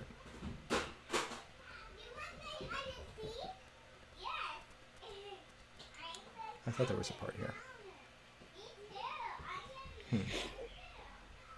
Just so they know, Hans, I also want to play hide and seek. Yeah. I think it's a good choice on their part. I'm hoping that they're like otherwise prepared for their day, and now they're playing hide and seek. It sounds like it, but let's see. Action, hitting, doing stuff, spending effort. Hide and seek between my and Kyle's character would be interesting because I would just kind of wait to vibrate. Just walking around blindly, waiting to feel that jiggle. That's true.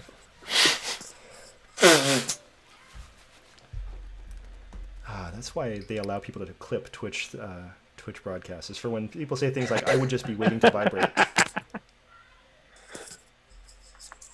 Okay. I only show my face on the internet for you, Hans. Only for you. Thank you. I do appreciate that, Ned. Okay, so we've got stuff, effort. There really should be something where it tells me about this, and I'm not seeing anything about armor. All right, I'm going to go to the index real quick. If we can't find it, then they remove the rule, and we're going to assume that you can just use all the armor you want, and nothing bad ever happens. Well, I don't know because one of the skills that I took from, or my, no, not skills, something else. I took trained in armor, which means I can wear armor for long periods of time without tiring and can compensate for slowed reactions from wearing it. Yes. So there's something there that reduce the speed effort caused by wearing armor by 1. So I'm assuming there's some sort of... Okay, so in Discovery, it's on page 95, and this may be in the back in the Player's Guide under Armor. I didn't check there. Let me do that real quick here. Using Armor. Yes, they have the same section in the Player's Guide, so that's good. Okay, so under Using Armor, here's what it is. Thank you, Zan. Okay, so anyone can wear armor, but it can be taxing. Wearing armor increases the cost of using speed effort, according to the table. Okay, so I got that part right at least. And if you have an ability that reduces the cost of wearing armor, then you won't have that. So for example, if you have the ability to wear light armor, and that's something you're trained in, or that it reduces the cost, then you don't have to worry about that additional penalty. Because right now, Knit has the equivalent of light armor. So you took a trained in armor ability for you, Sam? I did, yeah. Okay. Yeah. I realize now that, because in looking back at my equipment, I don't start with armor, but we'll figure that out. Yeah, you can always buy armor. You do have a couple shins, and armor is not expensive. Okay, cool. Maybe I'll go with that then. Yeah, so... Nit, did you take an ability where you're trained in armor at all? I haven't picked any abilities yet. I haven't read through them. It's just the fused with metal or whatever it's called. It gives me 1 armor off the bat. Okay, right. Nice. So yeah, so for Zan, if she had the same, or if they had the same armor that you did, then you would have no penalties here according to this. Your speed effort cost would be reduced by 1, so it would end up being a wash in between what you're supposed to pay and what you do pay. Mm-hmm. So yes, there's that. Okay, so do you guys have any other questions about system stuff? The last time that, and only time that I played, we ended up not having any sort of combat. Yes.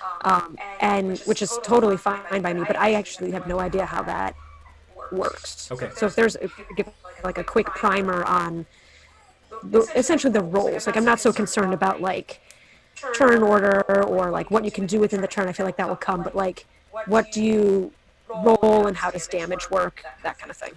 You guys want to do a sample combat? Yeah. If you guys have your pools and your armor stuff set up, we can probably just run a combat right now. Right. Let me grab a monster. Okay, so I've got a bestiary here. There's got to be something cool in it. What's something mean looking? Come on.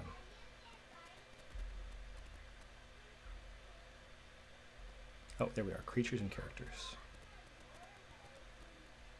Oh yeah, by level. That's cool. I forgot that was a thing in this index. Okay, let's pick a level 5 creature, because that sounds unpleasant. Here is a disassembler. It is a level 5 creature, and we're going to have a combat with it. There's 3 of you, so that shouldn't be that bad, right? So let's do this. What do I need? I need to see the rolls.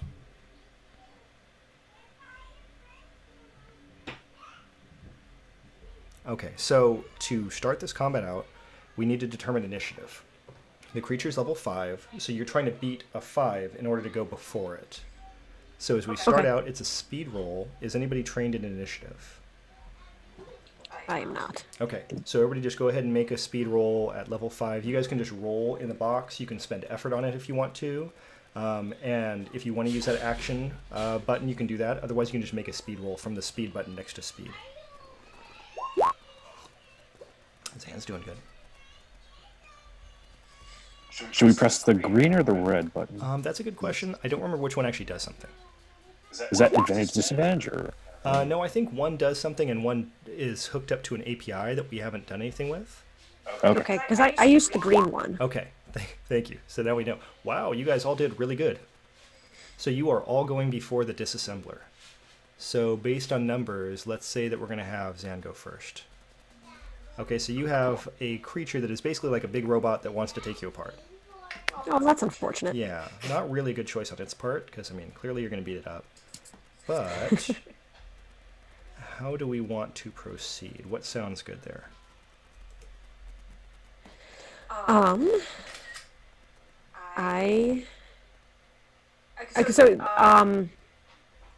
guess I'll make an attack of some sort. Okay, I'm going to throw a handout in here real quick. So if you guys look in the part where it has character sheets and so forth, I'm going to throw a picture of a disassembler here. Disassembler. And we will put it in everybody's journal, and it can be seen by everybody. Sure, why not? And we'll drop a file, or choose a file from the desktop. Sorry, I just thought you guys might want to see what a disassembler looks like. Screenshot from today-ish. This one probably.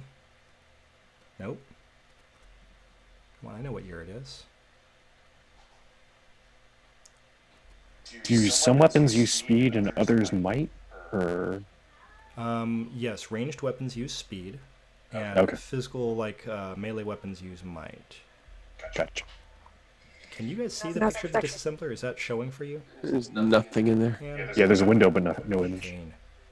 Oh, okay, now There I'm it getting is. the image. There. It just took a It's little slowly while. loading. Oh, So that laser blasty guy is going to fight you all. The hat doesn't look nice. I mean, it looks like he's dancing. Yeah, I mean, clearly he just has an attitude that needs to get. This is just a sex dance. Well, that's very possible. I think I need to charm it. Well, I mean, that's why you guys bring Kyle to a game, is to charm things like this. Okay, let's see. How do I get rid of this window now? Close window. Push button. Right, this is my rolling window. It's not supposed to be showing that on top. Okay. All right, so we've got that, and all that flickering will eventually go away.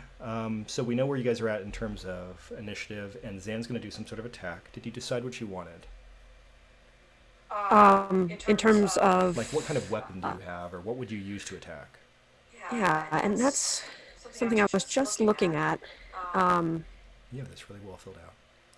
Hold on. Let me go back to this. Hold on. Constantly in the wrong thing. Okay. Said I get weapons you can use. Starting equipment. One weapon. So, any weapon that I could feasibly use is fair game, or? Yeah, so let's look in the player's guide real quick for a list of light weapons. Do you want something that's melee-ish or something that's ranged? I was looking at melee. Okay. So they have options here like a club or a punching dagger or a whip. A knife if you want something that kind of do both. There are some cool ones here, but I don't know what they are without looking at them. What is a sisk? I was looking at forearm blade. That sounded cool as heck. That does sound But it cool. also, This is like a throwing disc blade sort of thing. Yeah, I mean, none of these can possibly be wrong. I think I'm gonna go with a forearm blade then. Yes. You have 4 arms? Yeah. I mean, if you have graphs, why not, right? Yeah, that's true. That's true. Okay, so what does it say? It's basically a brazen... I don't know why I had to look at a note for that. Okay. All right, so you have a forearm blade that you're trying to hit it with. It's a light weapon, so that means it's going to make things one step easier to hit, but it only does 2 damage. This thing being a level 5 creature, you will be aware of the fact that it has 15 hit points. Okay. And it's going to inflict 5 damage every time it hits. So, okay. You want to do a light weapon attack, so if you want to compose an action, or if you want to just make a roll, that would be a melee roll. Might roll, I mean. Okay. Might roll. Okay. Okay. So you only hit a difficulty of 2, and this creature is a difficulty of 5. 5 fingers. Right. So that means right now you're not hitting it. Mm-hmm. So options at this point, we don't really have a way to re-roll because we haven't done any experience points at this point. Right. I think that's just basically going to be that round. Okay. So let's say we're going to have Kyle go next. Sure. So I was kind of picturing this character to have a bow because, you know, I have my own fletching. Yeah. Yeah, there you go. That's perfect. So And, resourceful. Yes. And I wanted to shoot my bow at it. Now I am a jack, and I have chosen this trick called Pierce, which is a well-aimed, penetrating ranged attack where I may make an attack and inflict 1 additional point of damage if your weapon has a sharp point. Yes. And that is 1 speed point it normally costs in order to do it. However, I took the edge of 1 speed, so I believe that is free then, right? That's right. Okay, so then I will make that that attempt. I don't know how to put the weapon into the character sheet as of yet. So should I just roll a d20? I think that's fair. Let me see if I have any suggestions here. So you could be rolling where the speed is. It has attacks here. So maybe we put Yeah. low. The modifier is 0. The damage is 4. So now you've got an attack in there.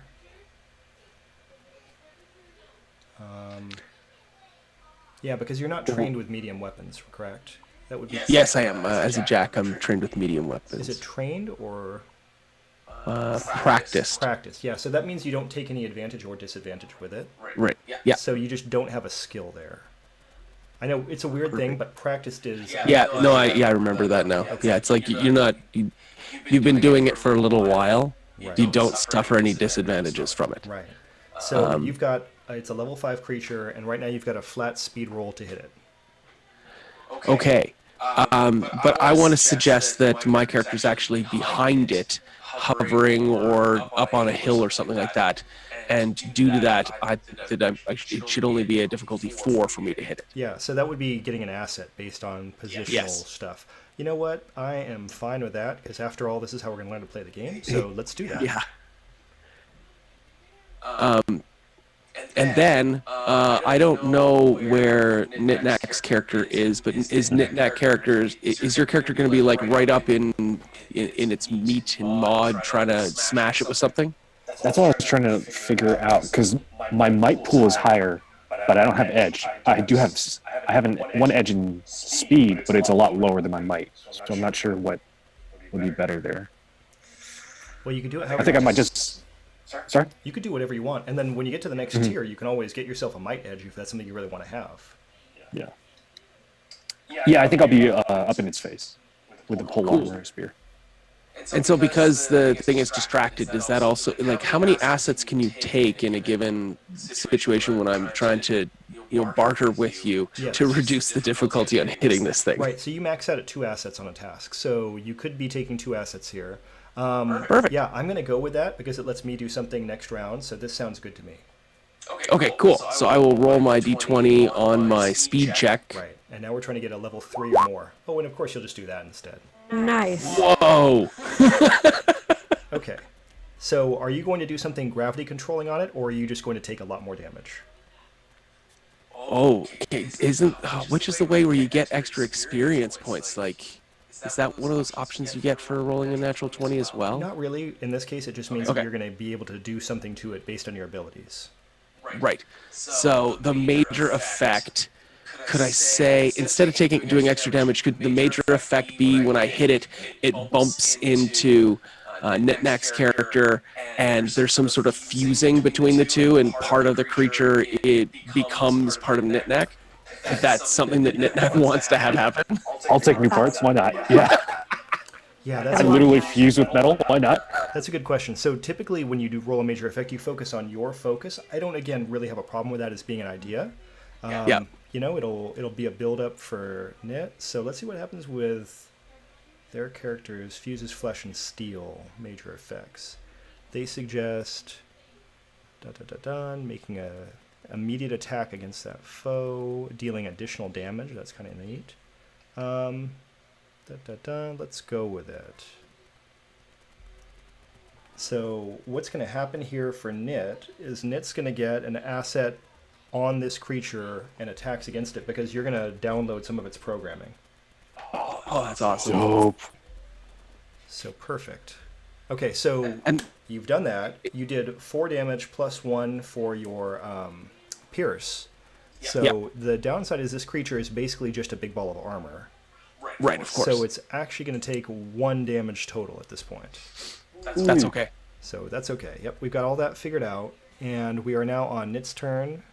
This is the final turn before the creature goes.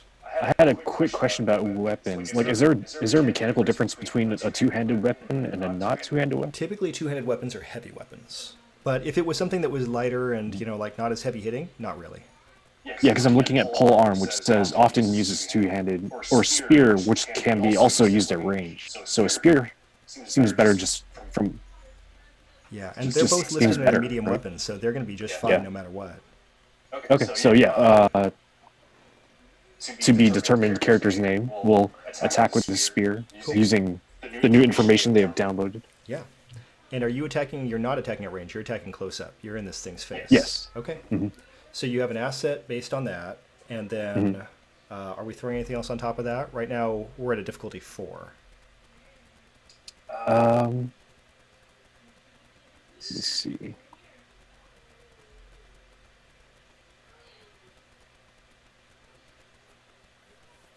Is there anything anybody would like to suggest? Like, I'm kind of blanking here. I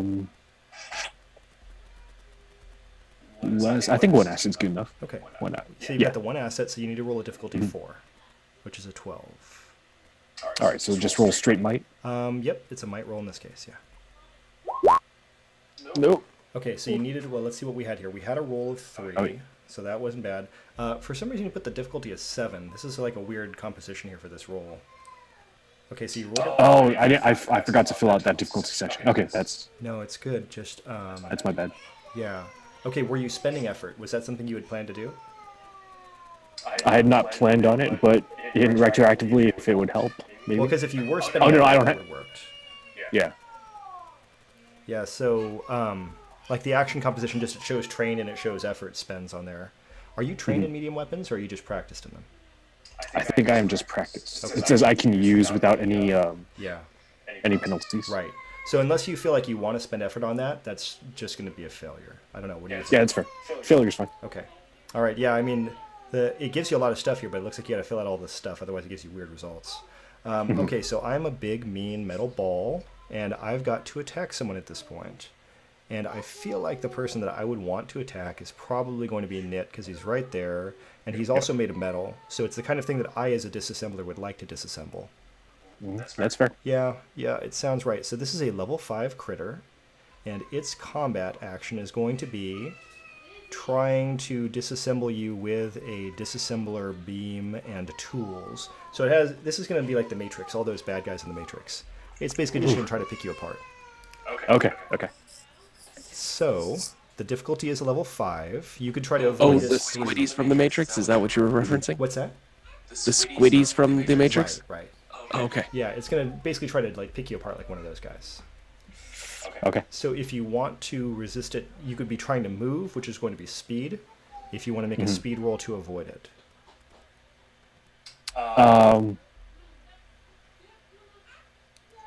There's no way to make it a might thing where like I try to just take the brunt of it, is there? Yeah, I mean, if you want to say that you're physically like, like you're doing like the Hulk thing where like you grab its claws and you're trying not to get them. Yeah, exactly. I'm trying to like fend off. Let's do that. Okay, so what you're trying to do here is do a might roll.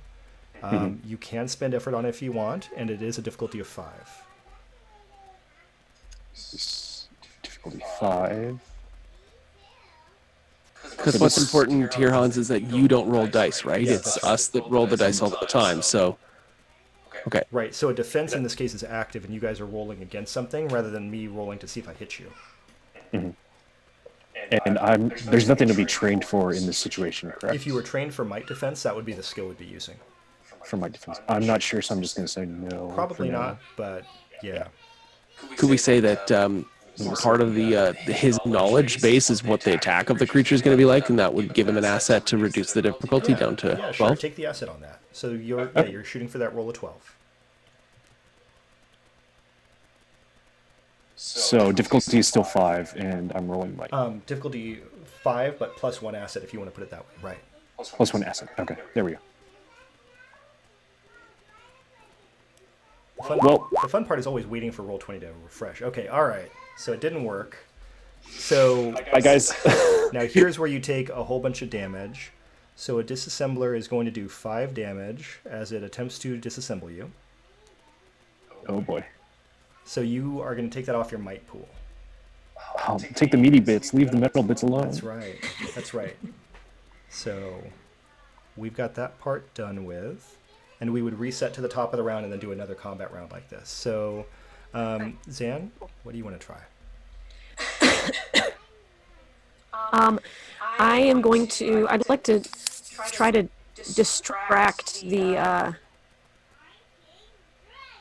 disassembler from Knit's character. Okay. So the difficulty is always the same with it being a level 5 creature. And do you have a skill or anything like that that you want to use on this? Let's see.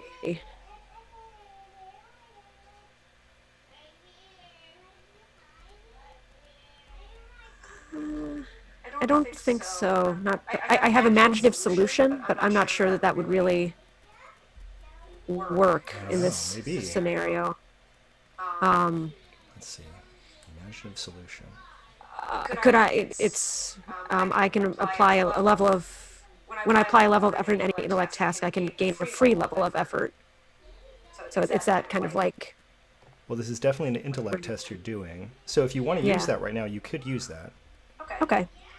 Yeah, we'll do that. Okay. So, And 1 is the maximum level of effort that you can apply right now. So you bring this difficulty down to a 4, and yeah, it's just free. okay. Um, so if we were filling out that section where it like says action, Yeah, I just want to make sure I'm doing this correctly. So under difficulty it would be 5. That's right? right. You would do difficulty 5, and then I guess it's under the U for the skill. Untrained. Yeah. And there's no cost, and the effort on the difficulty is 1, Okay. and that should be All right. everything. Okay. Maybe. Yeah. Oh, Yeah, sometimes Roll20 takes a minute.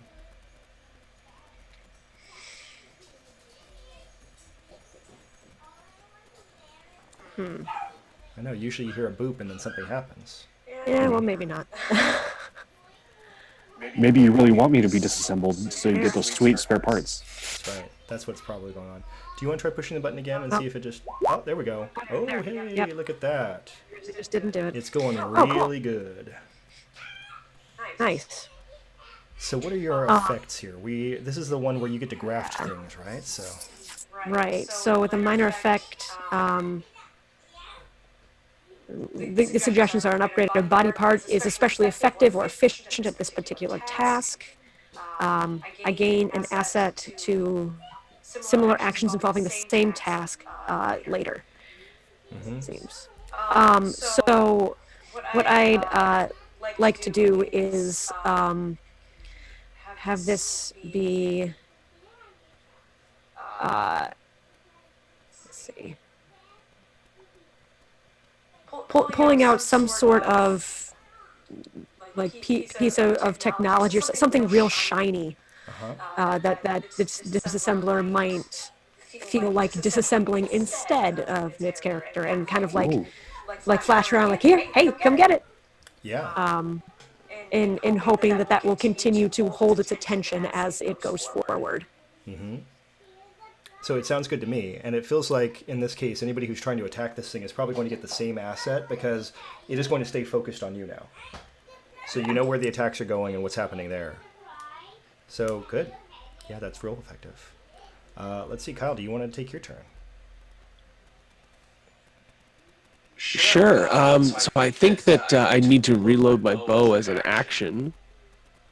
I don't just get to keep shooting over and over and over again. I'm not too sure. Let's say you do, because that sounds terribly boring otherwise. Okay. Well, I just didn't know how many, like, because there's multiple things you can do in a given turn, right? Not really. You really get to pick one thing you're going to do during your turn. Okay. It does say if you had a crank crossbow, you should expect something like that to happen. So I don't think it's the case for your bow. The benefit of the crank crossbow is like you get 5 shots before you have to reload. Okay. Well, then what I will do is do the same thing I did last turn. Since Knickknack's still engaged with the enemy and I'm up on the hill, should still be effective to go for that difficulty 3. Yeah, let's do that. All right. And I will spend again at a 0 cost for the pierce. Yes. It looks like I failed. Well, it was close, though. Okay. Yep. All right, Nit, you're up. If we were better friends, you would have hit it. Yeah, that's true. We need to be better friends. Yeah, I'm gonna try and stab it again with my spear. Okay. I'll spend an effort. Why not? Okay. Why not? Are you spending the effort on the damage or on the roll? On the roll. Okay. Since my rolls have been so bad. So it's costing I 3 am- might, which is a dangerous proposition at this point, but that's fine. When I can use a weapon without penalty, that means untrained, right? Correct. Yeah. Gotcha. Okay. Difficulty 5 still? Yes, but you have that level of effort. Oh, and you have an asset from Sam. Asset. Gotcha. All right. Ooh, very nice. With some additional damage in there. Sweet. Let's see, 16. I don't recall if a 16 counts as special. I don't think it does, or it would say. Yeah. I think it's 17 and above, you said earlier. Yeah, that does sound right, and I think it would have given you a bump on the character sheet if you had gotten a special result. So we know you hit it. We did no additional damage. We didn't do additional damage for that. Okay, so it's been hit. It's a pretty heavily armored target, so there's a little bit of damage going through to it. The disassembler's downside is being all metal. It is pretty much covered in armor. So, okay. So we've got past that.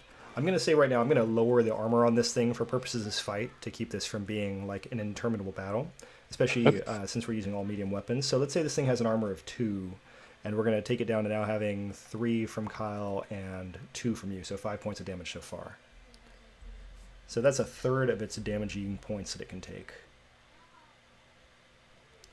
Okay, so now the creature is going to attack Zan, because Zan is so shiny and distracting, and Yes. it is level 5, so this is where you would make a defense roll against it. Cool. Now, as I was looking at armor real fast, there's levels associated with that. Is that something that needs to be taken into consideration with what kind of level we'd be able to use? I don't think so. Let's see where the armor Okay. is real quick and see what if I can see what you're seeing in terms of that. I think the armor generally just gives you like a number of points. Okay. Because I was looking at Brigadine. Yeah. If that's within your And then- like ability to afford, sure. Yeah, because I think I'll double check on the cost of that. It said, yep, 5 shins. So that'd be all my money, but it's not Yeah, nothing. I mean, it is armor, so there's that. Yeah. So I just want to make sure that it wasn't like I need to hit like a certain level within something to. Yeah, have you that. should be all set. Okay, cool. So I'll apply that then. All right, so I am defending. So when. All right, sorry. Walk me through this again. So it's level 5. If you want to spend Okay. effort on it, or if you have one asset, so you're going to need to get at least a 4, and then if you had anything else, or if you want to spend speed effort.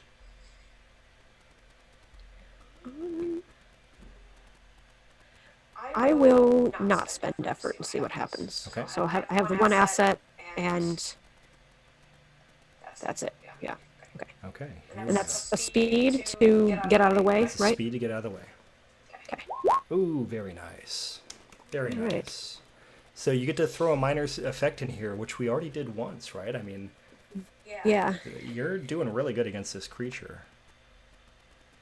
So I'm ducking and weaving and dodging and just kind of like I think because it said a particular part of my body is what is considered useful for this. So I just have this idea that it's like something attached to like my arm that I'm just kind of like waving around and just kind of like continuing to pull its attention away from everyone else and leading it. Maybe if there's the opportunity to lead it towards a more advantageous area for the group. Sure. I mean, you've got this minor effect, so that would make sense to me. Maybe you guys are now all, what do you want to do? Like have some sort of pincer formation around it, or what's your thought? That was my thinking, but if anyone else has a better idea. That would work. Okay. So you've got it well cornered and corralled at this point. So we're going to go back up to Zan's turn now. And what are you going to do to take advantage of that?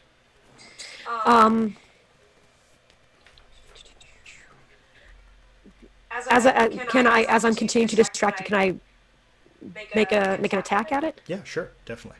Okay, cool. I will do that. Okay. So you've got 2 assets against this creature right now. Cool. I will just leave it at that then, Okay. rather than adding any sort of effort. Cool. Cool. Nice. There we go. Okay, and what is your weapon? The forearm blade? Yeah. Okay.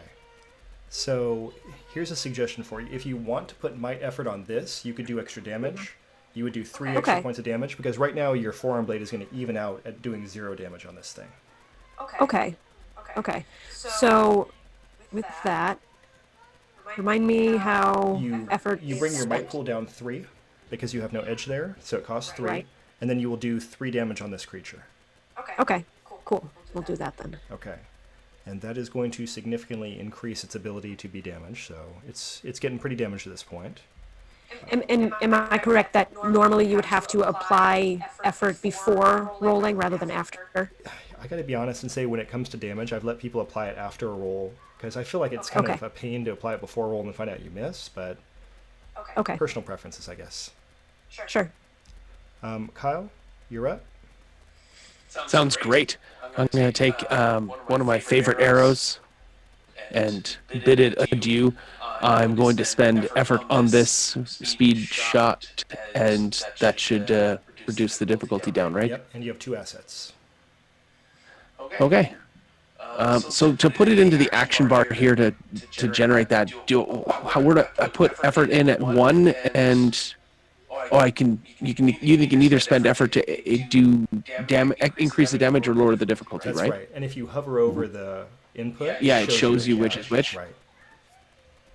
Okay, cool. I'm going to spend effort to increase the damage and not lower the difficulty. Okay. And let's see what that does. Oh, all right. So that's good. That worked out. Because we had a difficulty, so this said 4, but we were actually at 5. But then we brought it down by 2 assets, so you totally got it. And then we did damage +3, so 7 is a lot. So we did 5 damage. So this thing is on its last legs. So that's good. Excellent. It's going really well in that regard. So Knit, it's all down to you now, of course. Okay. So effort isn't something that like is expended and gone. It's not like a depleted resource. It's just something always there that you can use. Right. Effort is basically a maximum number of points that you can spend in a round to make things easier for yourself. Yeah, I'm just gonna charge in with the spear as we have it cornered and it's getting riddled with 4-on blades and arrows and And you have the 2 assets right now. So if you do all 4 of your normal points of damage, this will finish it off. Let's put an effort into hit just to make sure. And difficulty is difficulty lower because the armor class is lower, or still 5? It's still 5. So but then we've got the 2 assets and the effort spend. So you're only having to roll a 2. Woo! Nice. Very nice. That all worked out well. Okay, so at this point, with that final spear blow, you've got this big hovering sphere. How do you think you take it down? Let me see. If it's like one of those things from the Matrix, just get it like right in that big red eye, and like it's like squealing and squirming, like throwing its tentacles in like death throes and stuff, and just like piercing it up like against a rock or something like that. Very cool. So when we finish something like this, then of course they give you the idea there's loot. So this is basically a big metal ball. So you know it's entirely made of either things you can trade for money or you can make into ciphers. So this would be a good loot extravaganza at this point. Let's see, what else would you need to know? That's pretty much it. And then after a combat, you might have to do a recovery to get back some of these points you spent. A level 5 creature is both a pretty good example of how a fight can be terrible and how a fight can be not that bad. I mean, they go all the way up to 10, but some of the creatures are like, you know, if you guys don't have a couple glaives that just want to fight stuff all the time, it's probably not a great idea to just fight. You know, you might think back and say, like, well, was there a cipher I could have used? It could have ended this encounter a different way. If you had a cipher that was a higher level than 5, in other words, a 6, it would automatically have defeated this creature in whatever the contest was. So, like, if I'd used my machine control implant, I could have just taken over this thing. Yeah, and then you guys would just have a pet disassembler that would travel around with you until that time goes out. Oh, man. So, but of course, the example was to show how combat works. So we got that in and everybody saw that. So you see, it's also, it's not like the most fun part of the game. It's a lot more nuanced and small, but there are always tricks you can throw in all the time. You guys had a lot of good creative ideas. I like that it's also a conversation in lowering the difficulty. Yeah, pretty much that's what this game is. Negotiation there. I like that about Numenera is that it's very clear to you what you can do to affect the outcome of a roll. And afterwards you can say, oh, I wish I spent effort on that, or oh, I really want to re-roll that. And I feel like it's very concrete about why something didn't succeed versus, oh, I only rolled a 15 and I need a 16. You know, I don't feel like that's as much fun. So I have biases in terms of what I like. Cool. So, do you guys have Where do we put our tricks and whatnot in these character sheets? under special abilities is where you would put things. It's pretty generic for that. Perfect. I see it there, yeah. So, Awesome. yeah. Do you have any suggestions on like naming conventions or any resources for like figuring out what a name would be? Are there typical That's a good question. 9-world names? Yeah, I don't, but there are probably a few out there. Let me see if I can pull up. I don't know if cipherguide.com actually gives names, but it gives character sentences. I named my character Jackie Yeah. Yeah, I saw that. because you named the character earlier. I named the character earlier?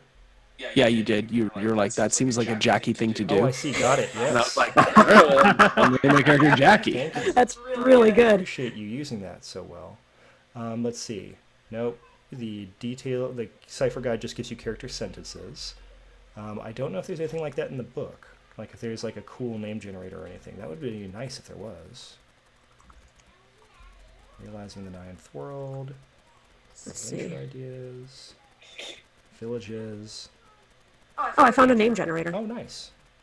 It's like dark liquid or something like that. But I just typed in ninth world name generator and came up with some stuff. So I'll find something Yeah, fun you here. can play around, and I gave some names of like people that I'm using as NPCs in the forum. So if you wanted to say like, well, this name is kind of like that name, you know, I tried to throw in some things that sounded kind of like they were Latinish and kind of Asianish and so forth. So those are like the only two categories of names I recognize, I guess. I think your characters should be named Spoon and Fork, and then eventually, when the two of you combine, which will doubtlessly have to happen, right? Voltron, then you will become Right. Spork. You become Spork. I want to know the number of experience points it takes as a player intrusion to have a Voltron moment or like a gem fusion, because that sounds pretty cool. We need that. Okay. Well, unless you guys have other things you want to go over, I feel like we've pretty well covered the basics of character creation. We're down to like nuances. And Yeah, this felt great. okay. And my plan would be for next week, we do an actual Numenera game. If you guys are available, of course, you're obviously in. And if we throw one more person in there, all the better. Hopefully I can work with them to get things up to date. If you guys want to Twitter DM me or Discord message me if you guys have any questions, I'd be happy to answer them. Or we can throw them in the channel if there are things you want to throw out for the whole group. And I think that when we actually get to the session, do you guys think that we need a separate Discord channel for each session, or do you think that sounds excessive?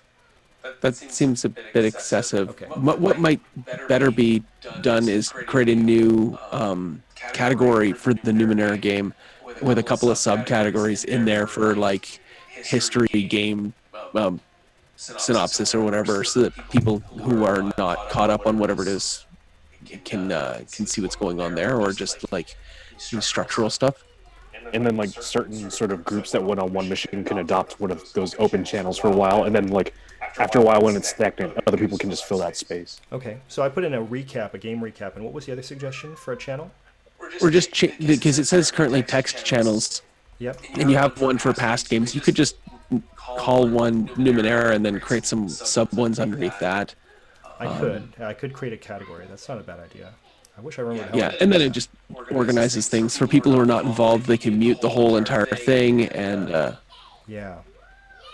Okay, channel because there's a topic. whole bunch of us Where in do I there. do that? I gotta admit that Discord is not my specialty, so let's see, create a category. There we go. Yeah.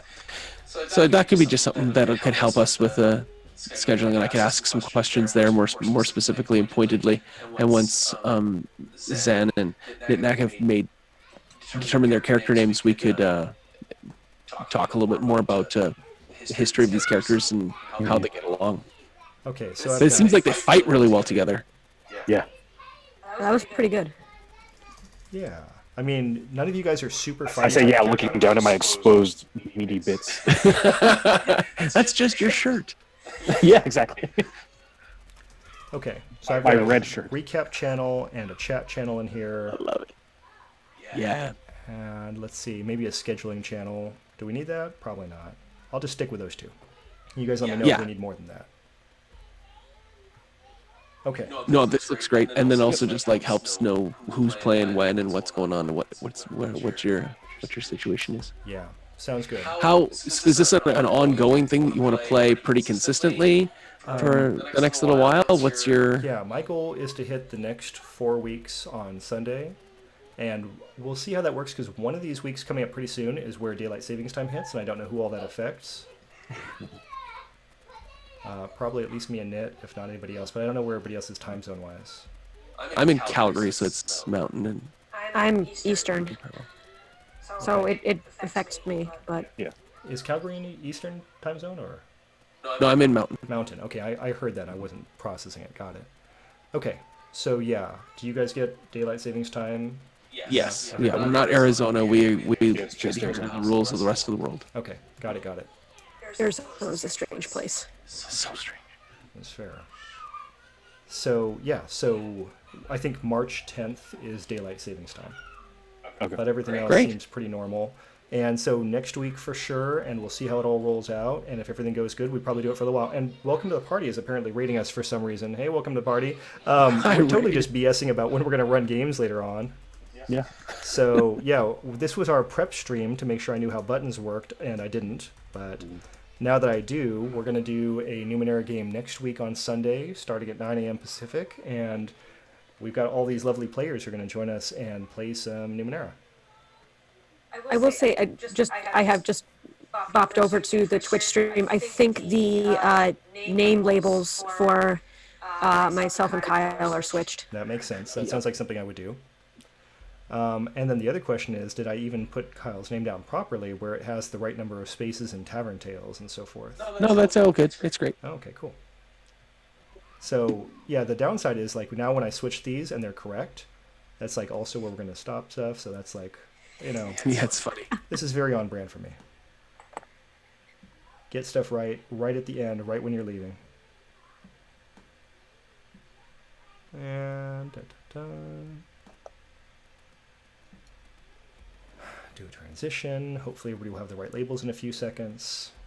Okay. Is there other stuff to mention? I don't really have anything. I need to dock out pretty quick here. If that's all right with Yeah, you. let's do that.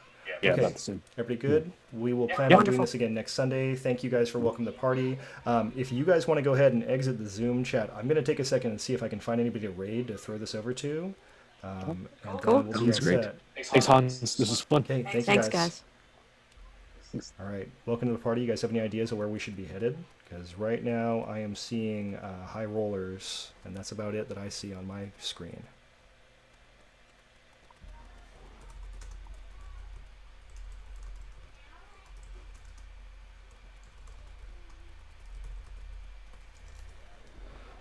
Okay, and I've ruined all of my Zoom stuff, so let's just go to hiding all of those cameras.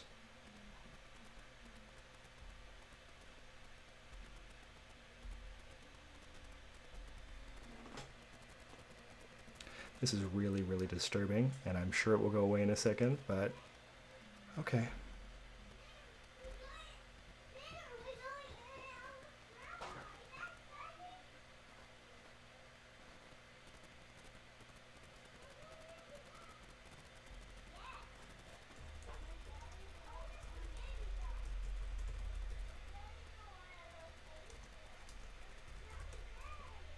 Can I do that?